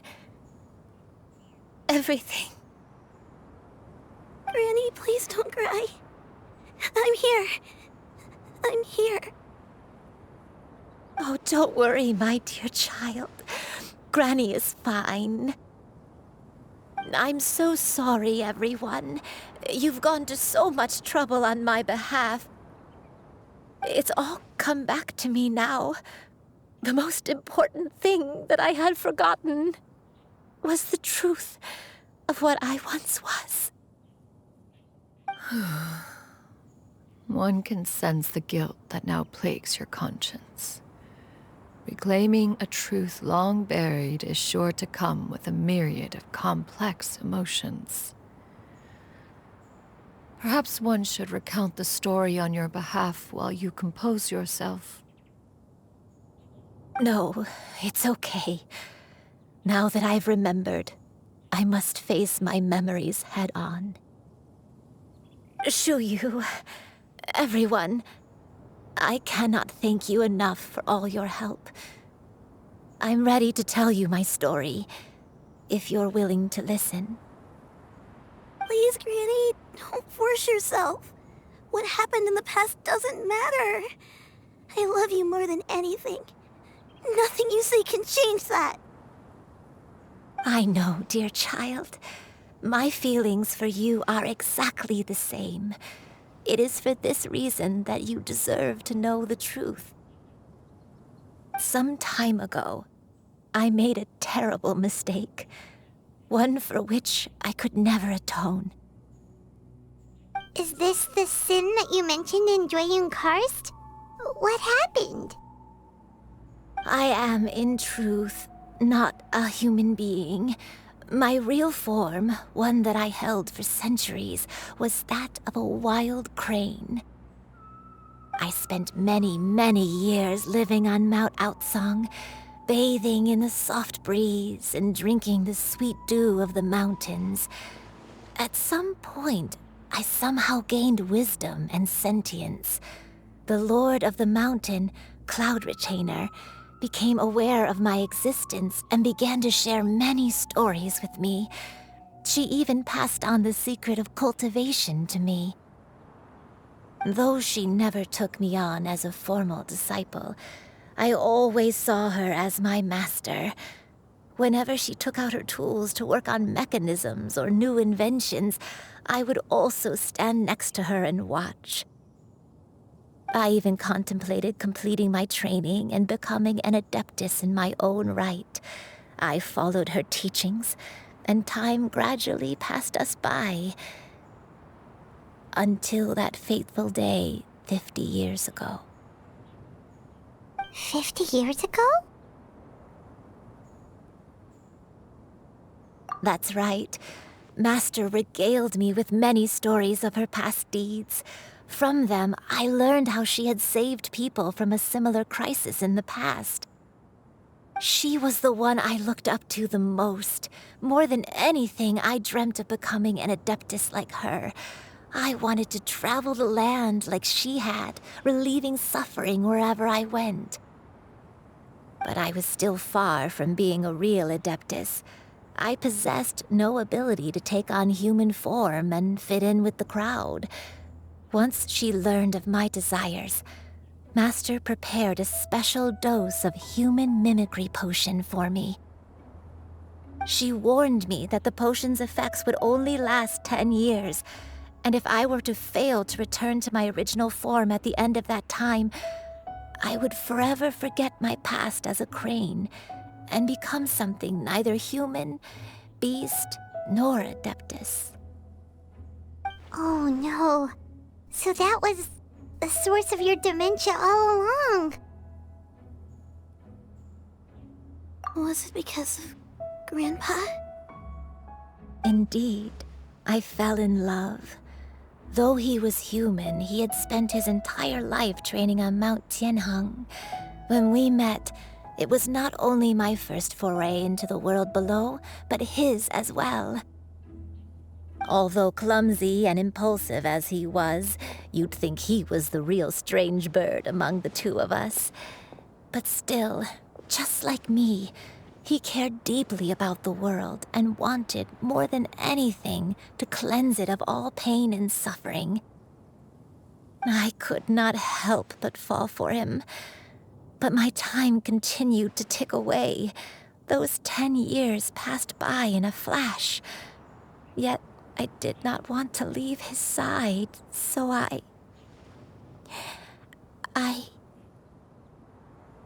Oh no, what happened next? I committed an offense. I wanted to stay with him, even if it meant living a life full of pain and suffering, even if it meant that I would eventually turn into a monstrosity. I knew I had betrayed Master's hopes, but I was too ashamed to face her. So I wrote her a long letter instead and asked someone to leave it outside her abode. I was convinced that she would not support my decision, and I lacked the courage to speak to her face to face. In my shame, I fled and tried to hide from the world, such that no one would be able to find me again. But that was only the beginning of my troubles. I began to suffer from a strange illness. My memories became hazy and confused, and I could no longer keep myself awake. I understood that my pain was caused by my refusal to return to the life I was fated to lead. Along with my memories as a crane, I soon forgot the true cause of my suffering as well. I knew only that I had committed a sin. All I could do was pray for forgiveness, even if I had long forgotten what needed to be forgiven. Looking back, I was beyond lucky to have come across that traveling merchant at Wangshu Inn. It was such a fortunate coincidence that we were there at the same time. If it weren't for those soul-revitalizing tea pills, I probably would have... Granny! What's wrong? Coincidence? Why did I ever think it was a coincidence? Tea pills concocted using the blood of an adeptus? No, it couldn't be. Master, don't tell me. Back then, that merchant was actually... Human custom would dictate the conferral of gifts to be in order when one's progeny is wedded, would it not? Consider the pills a symbol of one's best wishes. So when I tried to conceal my name and mistakes from the world and hide myself away in perpetuity, the only person I managed to deceive was myself. You knew where I was all along. One still remembers when you were but a fledgling. You possessed a certain fondness for a particular game. You would hide yourself among a group of wild cranes and ask one to pick you out from among the flock. One found you with such ease every time. 'Tis a truth most evident. One always recognizes one's own, no matter what form they may take. Wait! Paimon's confused! So, Cloud Retainer, you found Yuendai again? But how? When? And what happened after that? Perhaps it is now time for one to recount the rest of the tale.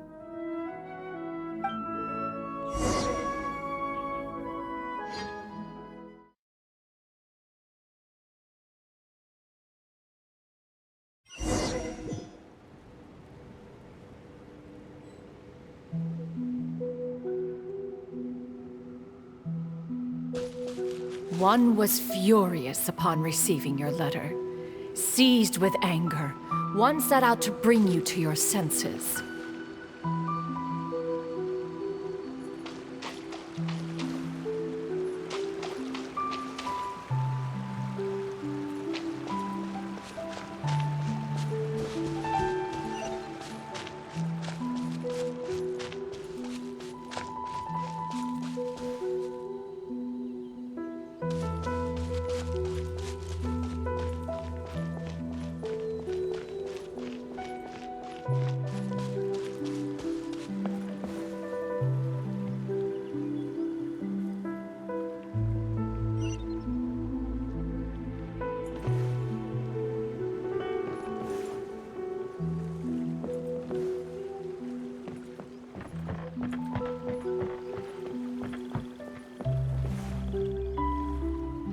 truth, one had more than a few misgivings about your chosen partner. As an exorcist, his talent was lacking. One could hardly say his skill with sigils was any better. But soon, one came to appreciate the devotion he bestowed upon you during your illness. He never uttered a complaint and rarely left your side.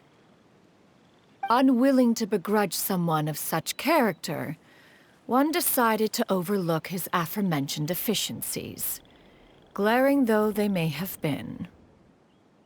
Wishing to grant you a life without regrets, one gathered many divine ingredients and used one's own blood to create a form of medicine. Though imperfect, it managed to suppress the more dire effects of your illness. As for how to deliver the medicine, after much contemplation, one eventually decided to perform the deed oneself. One took great care to alter one's features and select the appropriate attire. Only after meticulous scrutiny did one finally set out for Wangshu Inn. As one expected, you were most ignorant of one's true identity. You showed not even the slightest inkling of recognition. One was quite torn.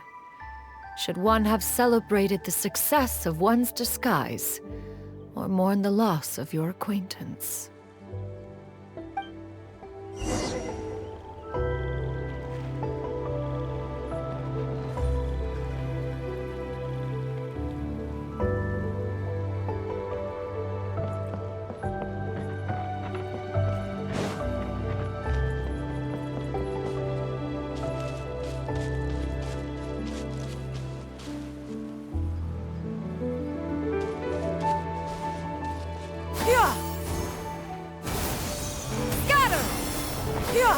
Skyward!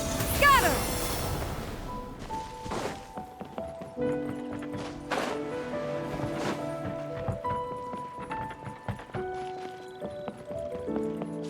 Yeah! Yeah! Skyward!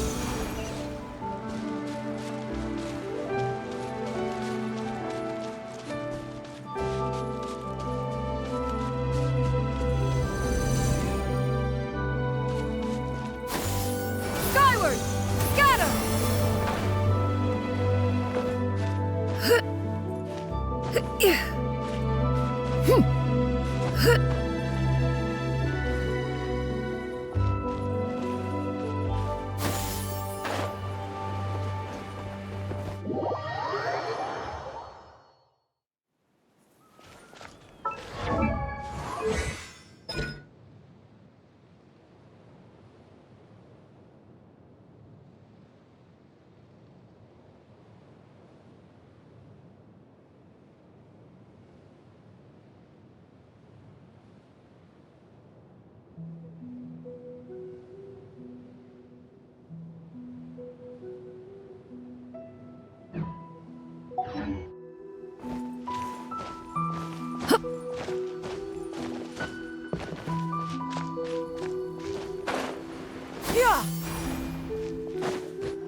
Nevertheless, one would speak to you about another matter, if you are amenable. Even considering your loss of memory, one was simply flabbergasted that you could so easily forget the consequences of consuming medicine infused with adeptal blood. Its proclivity to attract monsters is hardly that complicated of a concept to remember. To think that you tried to travel while weak from sickness and heavy with child. Had one not intervened to clear the fog, all of you would have been lost during the night.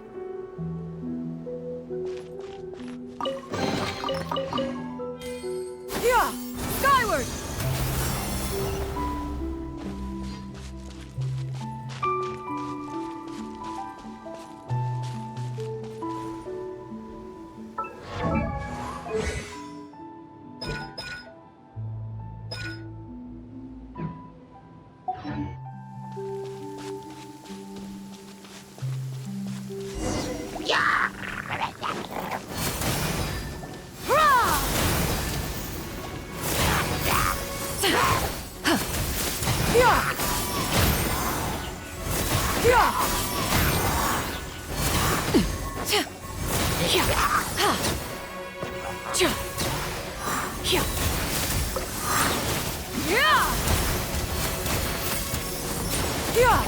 Skyward!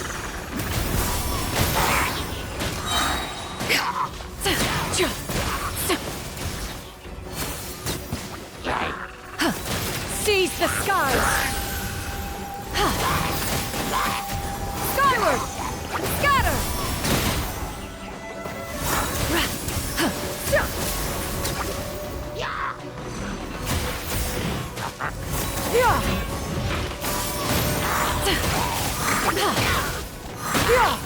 Skyward! Make way for the Adeptus!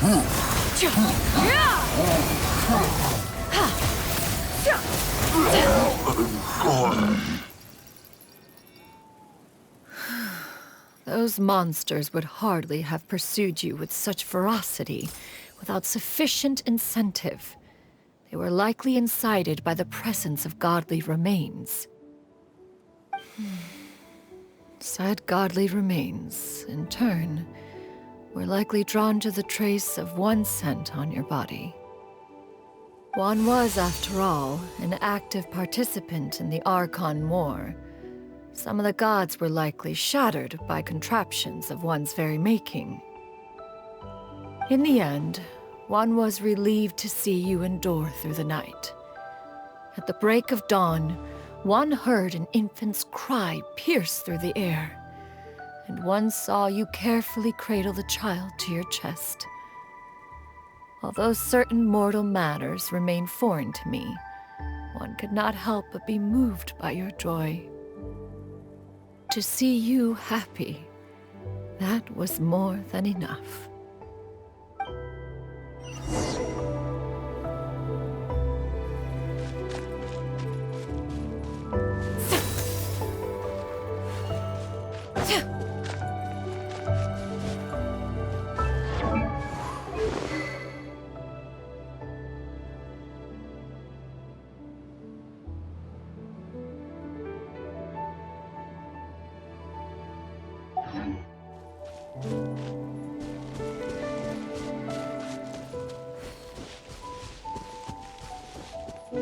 Now you should have a complete understanding of the events. Wait! But if that's true, then the crane who took care of me when I was sick must also be... Ah, one had almost neglected to recount the absurdities of that tale. Scatter!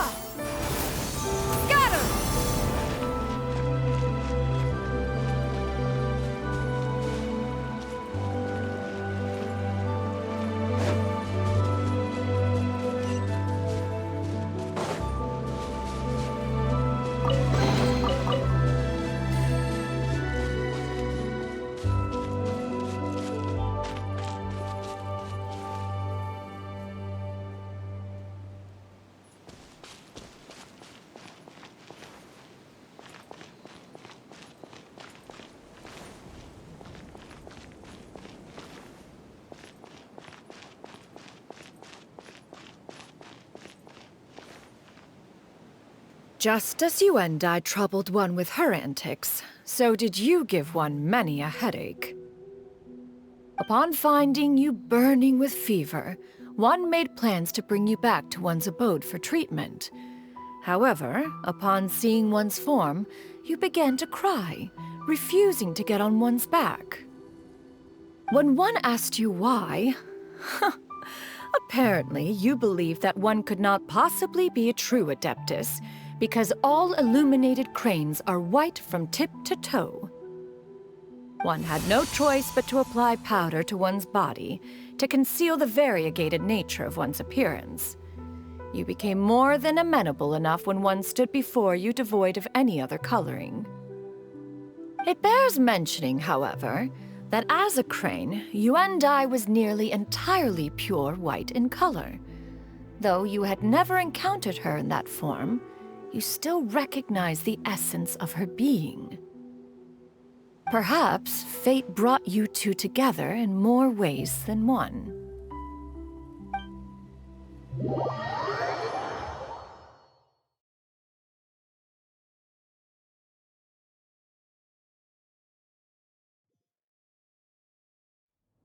Now all has been revealed.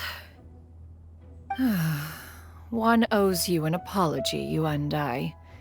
One recognized you upon your very entrance into Wanmin restaurant. One has always viewed you as a disciple of equal standing with Ganyu and Shenhe. Indeed, one wished to bring your story to a satisfactory end with this visit to Liyue Harbor. Still, one could not reveal your identity right away. Had one simply informed you of all you had lost, all those cherished memories would merely have become the fictionalized account of another. Memories are most meaningful when recalled by those who lived through them. Would you not agree? Even if the process was painful and arduous to experience. Have you any further inquiries? Master, I must ask. If you found me all those years ago, why did you leave me be, even though you knew about my mistake? Why did you not bring me back to Mount Outsong by force? One has never regarded your action as a mistake. It was a simple choice, nothing more. When it is time for one's progeny to leave the nest, it is the responsibility of an elder to let them fly free.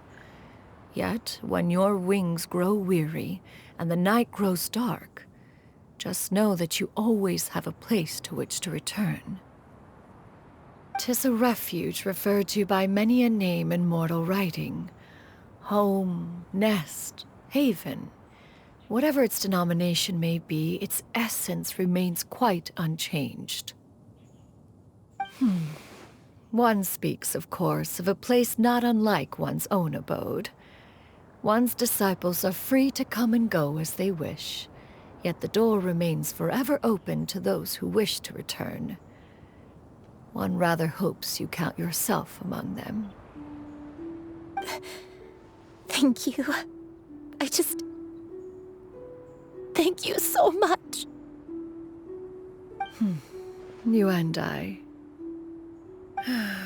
One expects you too have sensed the rapid deterioration of your condition as of late, have you not? 40 years ago, you chose a path without a future. Though one used one's own blood to provide you with a few decades of extra time, it merely delayed the inevitable. One may have extended the path, yet one was unable to alter its final destination. Even the power of an Adeptus has its limits. Had your condition continued to deteriorate, you would have forgotten your life as a human entirely. In the end, you would have turned into a creature lacking in the ability to even comprehend its own monstrousness. Fortunately, you were able to avoid that scenario by reclaiming your memories. Though one sped the process along by providing some guidance, the result is entirely a reflection of your own effort. So, what's gonna happen to Granny? One will help her reclaim her original form as a wild crane. If it be fated, she may recover her sentience one day. She's gotta go back to being a regular crane, huh? Master, you've already done more than enough for me. I don't know how I could possibly repay your kindness. This is a better result than I could have ever hoped for. How much time do I have left? Not long. The transformation is imminent. Granny? Please don't leave, okay? You're all I have left. Please. Don't be sad, dear child. Granny has led a wonderful life. My only regret is having to leave you behind. Don't forget to eat well, okay? A growing young lady like yourself needs lots of good food to grow big and strong. Promise Granny you'll take good care of yourself when I'm gone. I promise, Granny. I'll do whatever you say. Good girl. Good girl. Don't worry. It's not goodbye forever. Granny's gonna become the most formidable crane in all of Mount Outsung. Granny will train day and night. I won't stop until I can turn into a human without having to rely on anything but my own power. When that day comes, we'll be able to live together again. You and I. How's that sound? Good. That's a good girl. Even though we won't see each other for a little while, as long as we both work hard, we're sure to meet again someday. I'll eat well, Granny. I promise. And I'll wait for you, no matter how long it takes. I'll wait for you to come back. That's a good girl. Then Granny really has no more regrets. I'm so sorry, Master. Thank you for everything.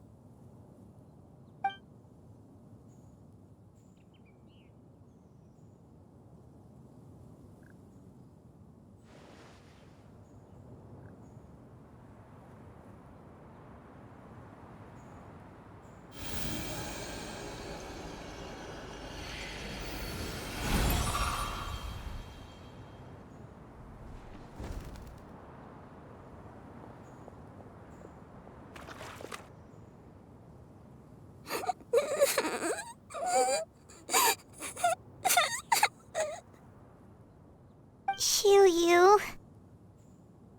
Let her be.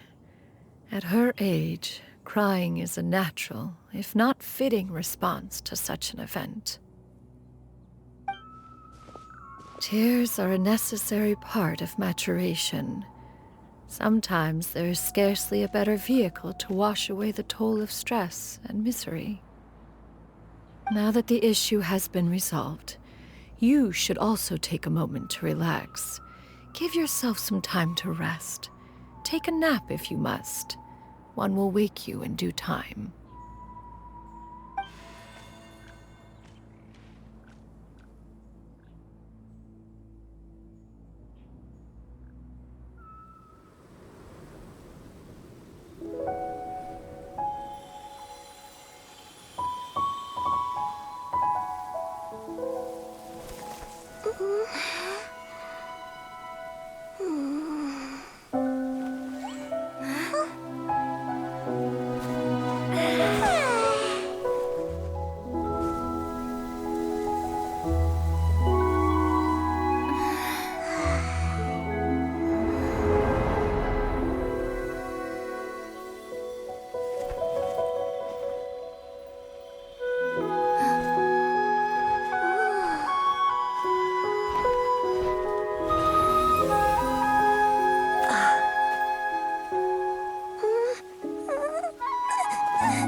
We would see each other again, that our days of separation would finally end, and all my troubles would be behind me.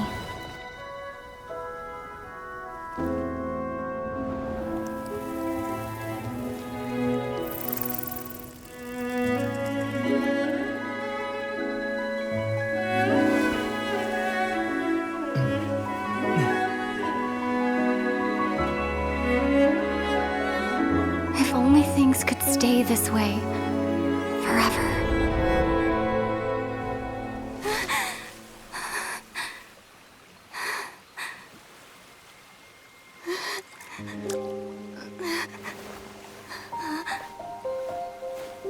A nightmare? Curious. If you're relaxed, shouldn't your dreams be pleasant? It was a good dream. It's just... You weren't ready to wake up.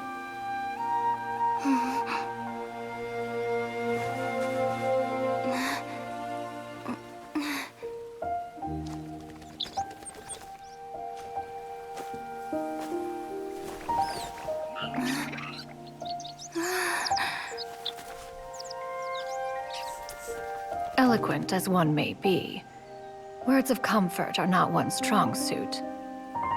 You are doing all you can. One can see your strength of will, your fearlessness in the face of danger. And so, whatever your dream may be, one believes that you shall achieve it. Of course, whenever the perils you face overwhelm you, or you become weary, one is always here for you. After all, as an elder, it is only right to look out for the young ones.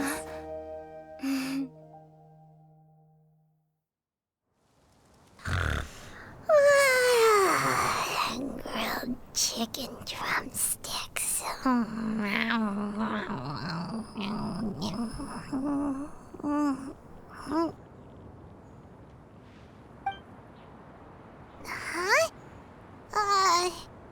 Was Paimon sleeping just now?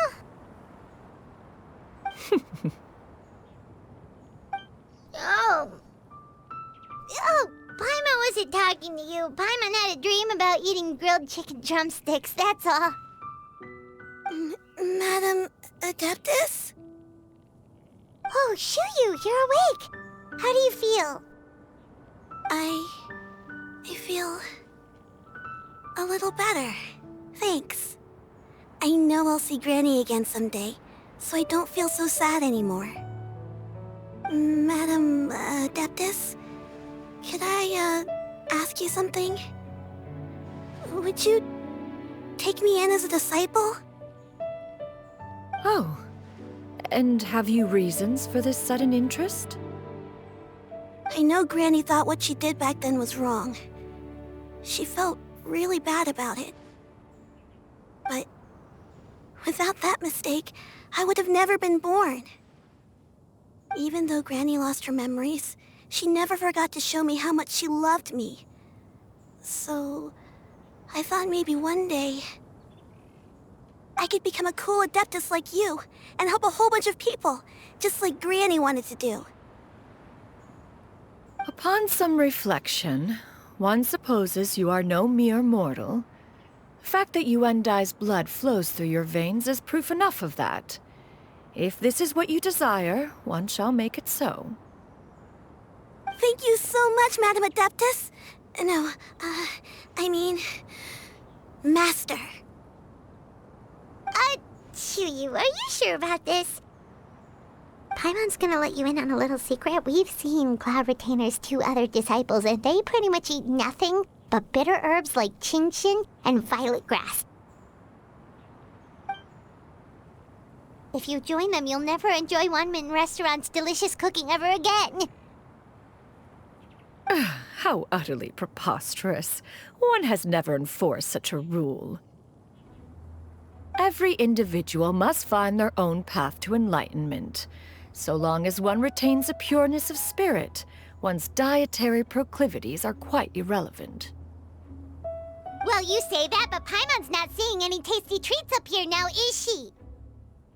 Although Mount Outsong is rich in natural beauty, its location does preclude access to certain finer mortal comforts. That is precisely why one plans to relocate to Liyue Harbor. Xianyun shall have the honor of becoming one's first disciple in the human world. Whoa, you're leaving Mount Outsong? One has never concerned oneself with the location of one's residence. From the very beginning, one has sought only solace and peace. Yet in the end, all of one's disciples ended up in Liyue Harbor. Ganyu, Shenhe, Yuendai, they all chose a life among the mortal world. One has reflected on this fact for many years now. One can only assume that it is due to some failing on one's part as an elder or master. A failing, perhaps, of recognizing what it was they truly wanted. One is most curious as to what aspect of Liyue Harbor could have enticed them to remain there. One could hardly offer an opinion on the matter, but perhaps some time in the harbor will prove instructive. Why are you all so silent? Paimon is, just a bit shocked, that's all. So, does this mean we can grab a meal together in Liyue Harbor sometime? One has precious little time to squander. However, if one finds oneself otherwise unoccupied, one would not be opposed to the idea. One will be assuming the identity of a human while residing in Liyue Harbor. You should take care to avoid disclosing one's true identity. Don't worry, we'll help you keep it a secret. So, when can we expect to start seeing you in the city? Perhaps in 2 days' time. One has some matters to see to before one's departure. Preparation is the key to success, after all. One plans to put up various items from one's collection for sale. The earnings should provide for a comfortable living in Liyue Harbor. One has already picked out a handsome property near Chuhu Rock. 'Tis no small purchase, but what is mortal life if not one expense after another? Seems like you've really thought of everything. Then how about we meet up in Liyue Harbor in 2 days? A sensible plan. See you then. Oh, also, why don't you take this suspensus somnium mechanism as a souvenir? Anytime you should feel ill at ease in the future, you may try quieting your mind and sitting in meditation as you listen to its melodies. It might help you find a new perspective. Awesome! Thanks, Cloud Retainer! Hey, didn't we promise Shincho that we'd tell him what we found out? Should we make a trip to the Feiyun Commerce Guild? It's totally up to you.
So, about your move to Liyue Harbor, you gonna tell the other Adepti about it? I have left an explanatory note in my abode. Those 2 old fossils will discover it, I am sure, should they come seeking my company. Considering their recent penchant for going off on private escapades, however, I find myself caring little for how they shall receive this news.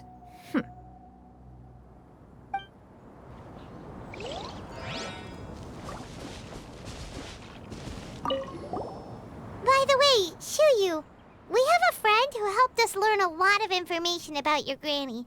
Is it okay if we tell him the full story? Sure, I don't think Granny would mind. As long as you don't tell a whole bunch of people. I don't think she'd want too many people to know. They might go to Mount Outsong and start bugging her about it.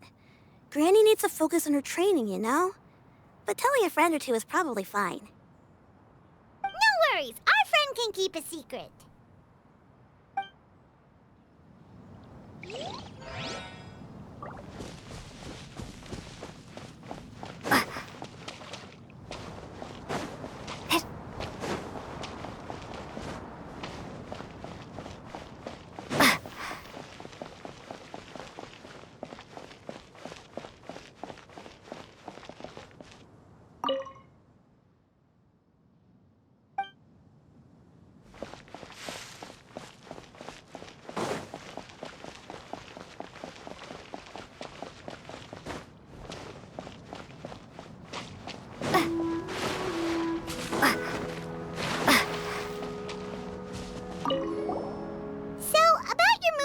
I've left an explanatory note, and considering their recent pension...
We meet again, dear friends.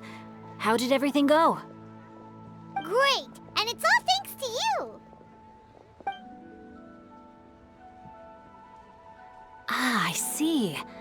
So the stories didn't get it right after all. Even though she was a celebrated heroine, she had to bear a heavy burden that most could not hope to understand.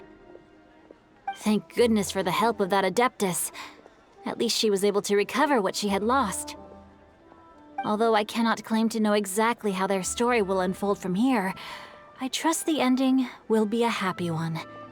Those united in a common purpose always find a way back to each other in the end. Thank you for helping me fill in the gaps. And don't worry, I'll keep this all to myself. It's not my story to tell, after all.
Try something new at the Wanmin restaurant.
Your concerns are excessive and unfounded.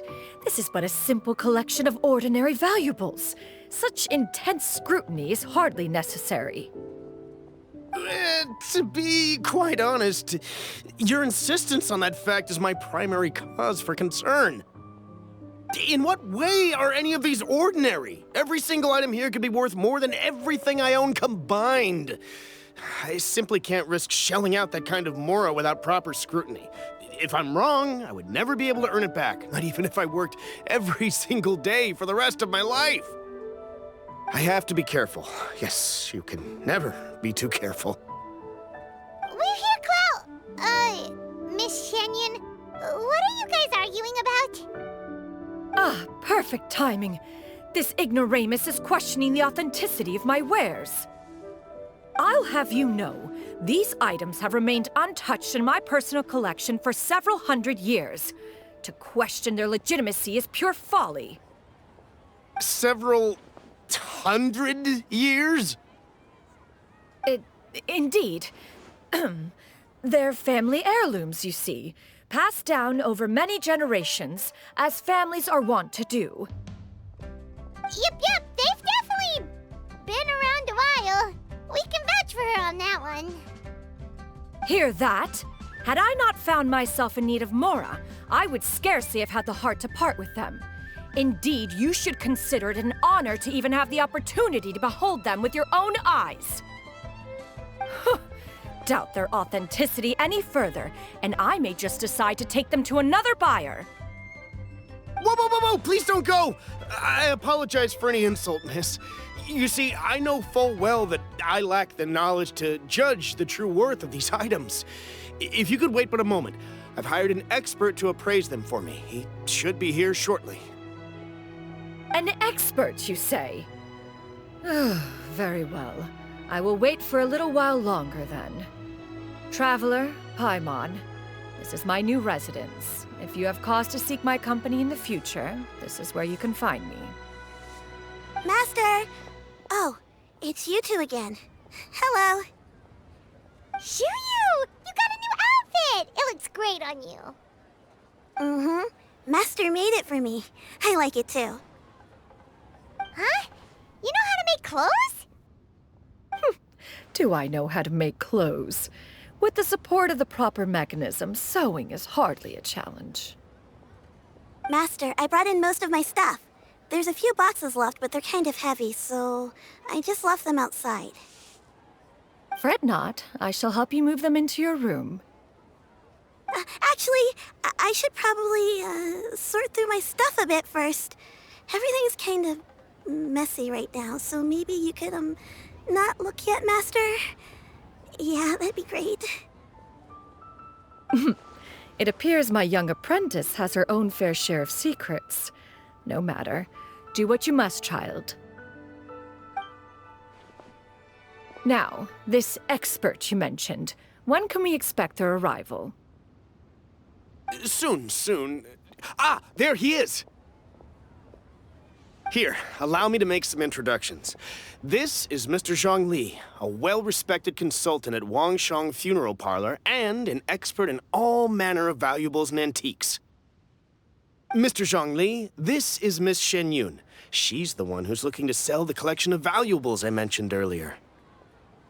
Huh.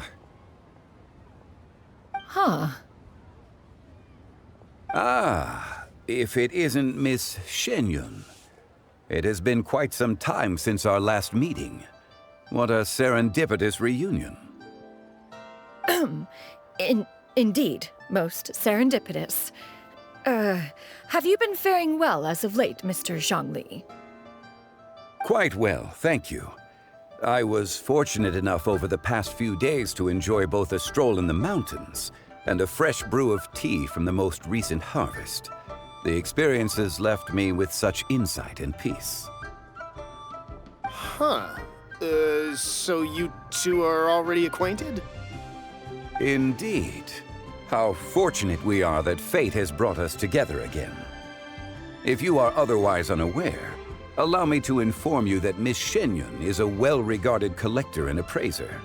She is well-versed in all fields, and oft-celebrated for her impeccable taste. You stand to gain much from this opportunity. You are too kind, Mr. Zhongli. True collectors pride themselves on their wealth of knowledge and eye for detail. I can say without a doubt that you are foremost in that regard. Why, you flatter me, Miss Xianyun. It would seem that you are as self-effacing as ever. Not at all, Mr. Zhongli. Not at all. While I am loath to butt into this conversation, I must ask, you two already knew each other, and you seem to have quite a cordial relationship. Can I be certain that you're not working together to swindle me? I mean, you never know. Huh! A preposterous accusation. The heavens themselves would collapse before we would conspire to do such a thing. Miss Xianyun speaks the truth. Contracts are built on honesty and trust. If that proves to be beyond your capabilities in this instance, this transaction may be taken elsewhere. Say no more. Let us depart. I jest. What fool would still harbor doubts after Mr. Zhongli himself has vouched for the goods? Miss Xianyun, wait!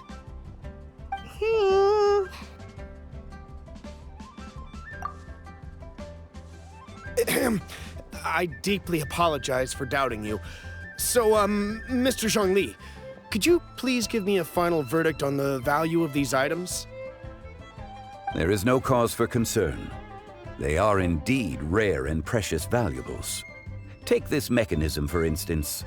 Though one may not immediately perceive its purpose, its structure and appearance are exquisite enough to merit it a place in any fine home. The same can be said for this one here. Few could hope to possess an item that so perfectly blends mechanical wonder with geometric grace. I am sure you have heard from your travels that the study of mechanisms is among the most wondrous arts in this world. With that in mind, I earnestly recommend procuring every last item in this collection. All right. Since I hired you as my consultant, Mr. Zhongli, I shall, of course, trust your good opinion. Then, in that case, Miss Xianyun, I'll take the lot. However, since the final sum is quite large, how about we start with an initial deposit through the Northland Bank? The Northland Bank? Huh. Oh, you refer to the fiduciary house. Oh, very well. I fear people only use the term bank nowadays. In that case, I'll be off for now. I'll return to collect the goods once you've received the funds.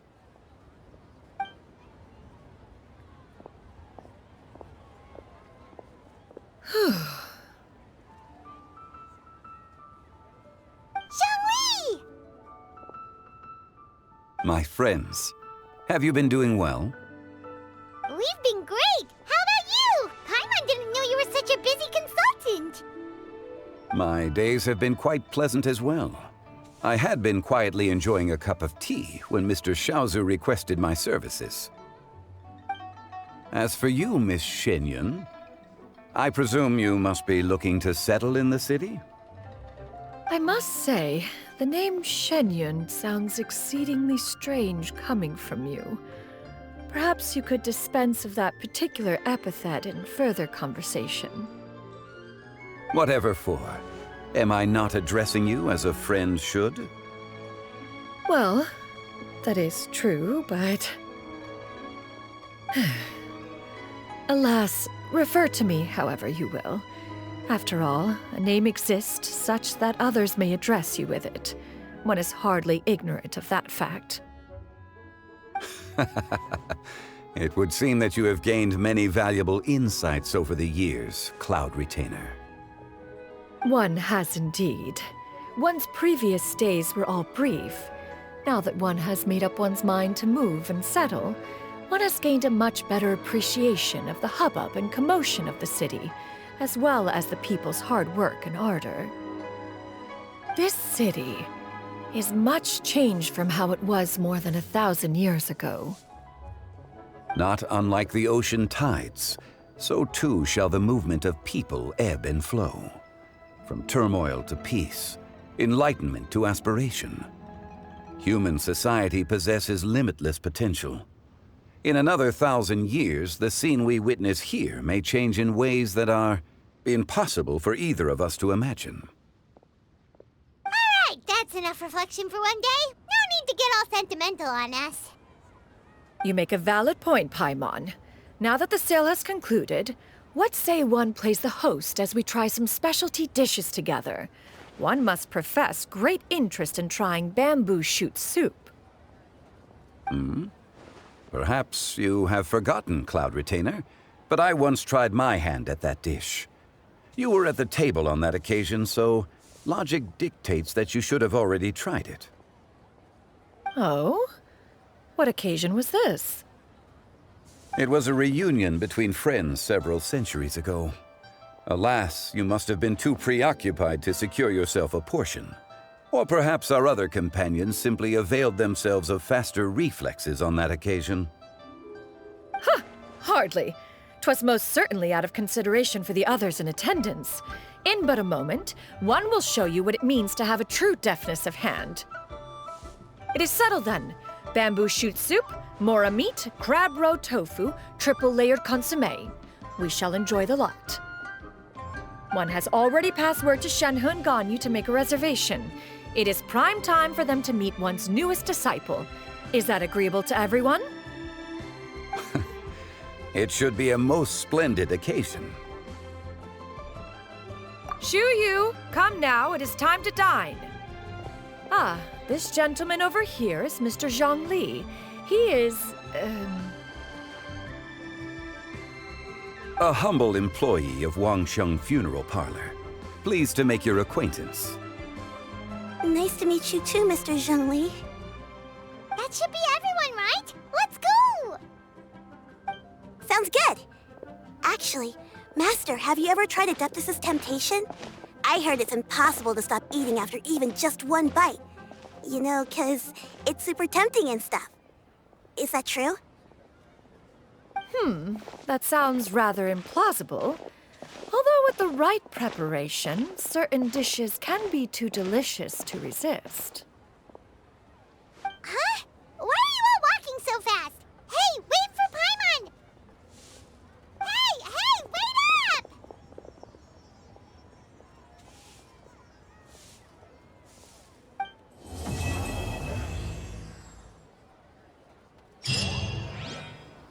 Why not treat yourself to a seasonal gift with the scent of spring? I promise it will be unforgettable.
Neo's really got a lot going for it. Listen, let me tell you how.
Hey, boss. The name's Gaming.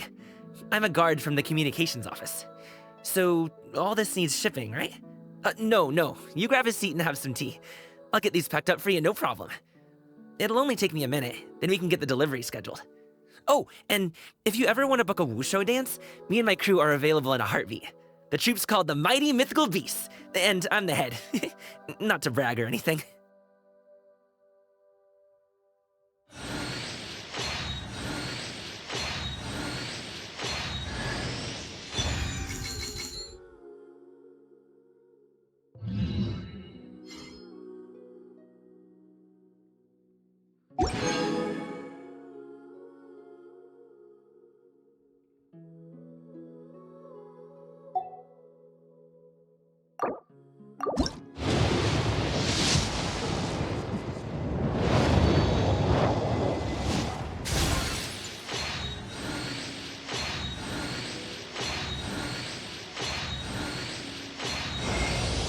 What? A cursory change in one's appearance and you barely recognize me. Then let one dispel any doubt. One is in all things unconstrained and unabashed, free to live as one pleases, go where one desires, and journey with whomsoever one wishes. Nevertheless, in light of one's considerable renown, please call me Xianyun in public.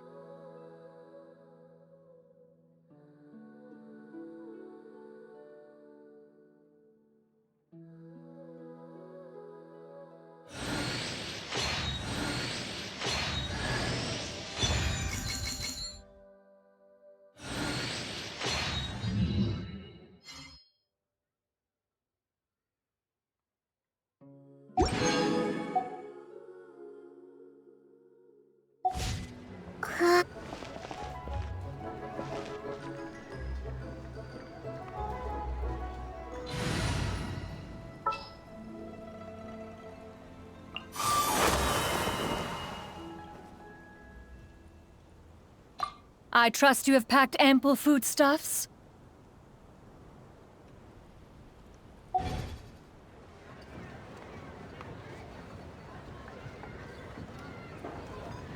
Yeah! Skyward! Scatter!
In fact, one awoke quite some time ago and simply had one's eyes closed in meditation. Oh, a most beneficial practice for spiritual cultivation. You might try it for yourself sometime. On this fine day, the view from the heavens must be magnificent. Oh, don't fret. One has no intent to fly off and leave you on your own.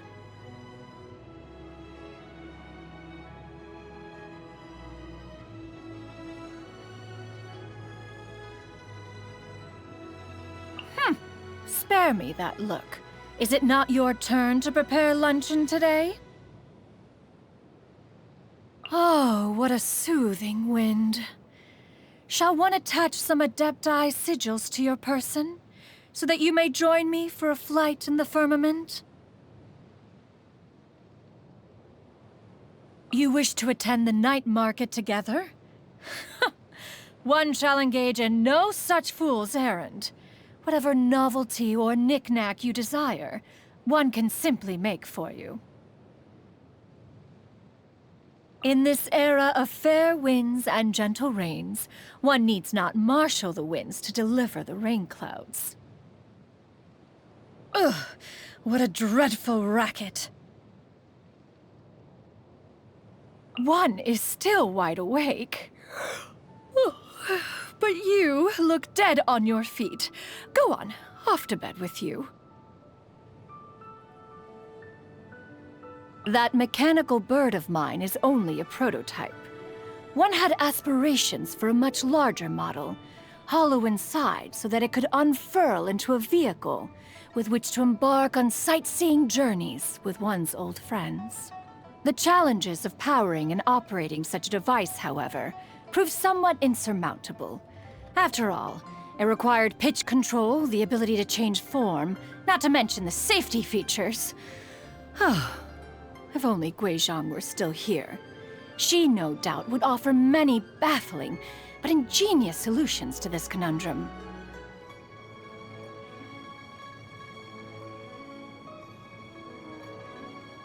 The secrets of the mechanical arts are too profound to convey in a few simple words. Oh, but why must the listener grow weary whenever I begin to divulge them?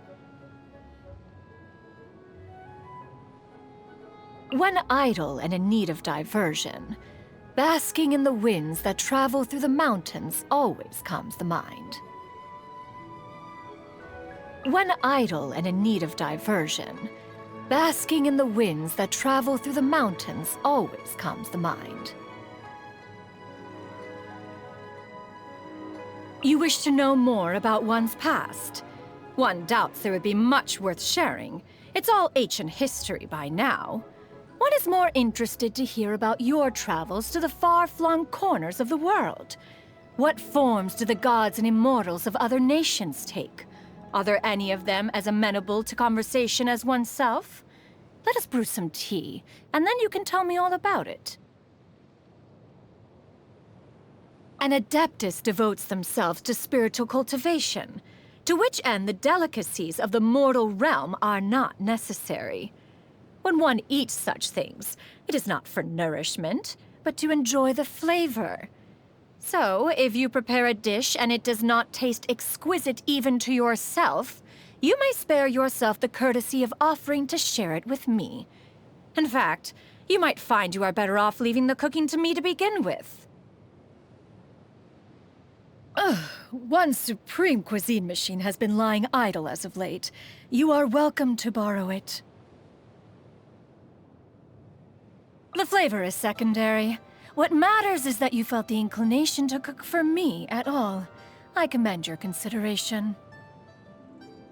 Eating together with friends always leaves a pleasant taste in the mouth, regardless of what food was consumed. A paragon of both freshness and flavor. Tell me, for how long have you been surreptitiously studying one's culinary secrets? Peace prevails throughout the land, and all things are made new, as buds in the spring. This is an auspicious era for humanity. If you are presently unoccupied, perhaps we could stop a while at one's abode for some repose and conversation. One took the liberty of surveying the land from the skies above, so as to fashion this route-finding compass for your future traveling convenience. When have you ever met such a considerate companion as oneself, Already intimately acquainted with said terrain, you say? Well, be that as it may. Human memory is notoriously error-prone. One of these days, you'll get yourself hopelessly lost, and then you shall be thanking one profusely for one's foresight. Here, open this wooden box. It's a miniature mechanical person for your recreational enjoyment. Try playing with it. Observe, if you clap the hands like this, the lotus petals open. The colored lights turn on one set at a time, and then a melody plays. It is that birthday tune that the young and hip of this generation enjoy so much, certain to add a touch of merriment and levity to your birthday feast. Have a wonderful day. One has always been a staunch defier of convention and expectation, preferring instead the freedom to live life precisely how one pleases. It is only natural for disciples to follow in their master's footsteps. So focused are they on their individual endeavors that they are quite content to go weeks without writing. Lonely? One is most certainly not. Still, were one to find time to pay them a visit, you don't suppose they would be unduly inconvenienced by one's presence, do you? Since moving to Liyue Harbor, one has had an endless procession of old friends and new arriving at one's doorstep, either to visit or to invite one out for meals. If this continues, one may soon be running short on Mora.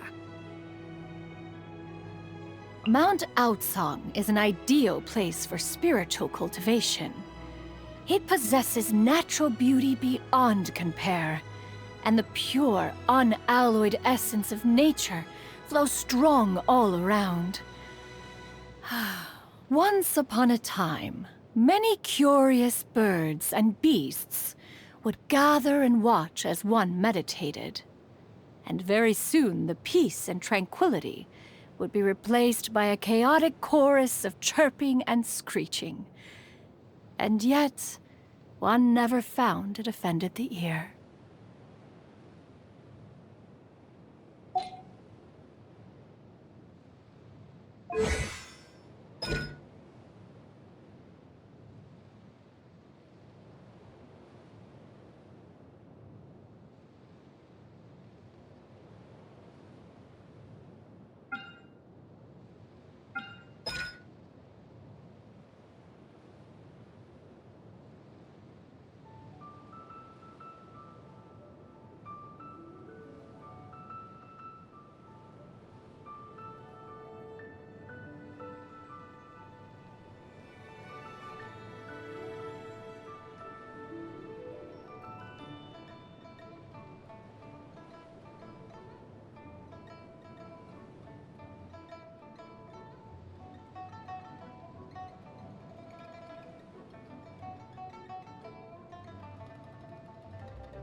If you are presently unoccupied, perhaps we could stop a while at one's abode for some repose and conversation.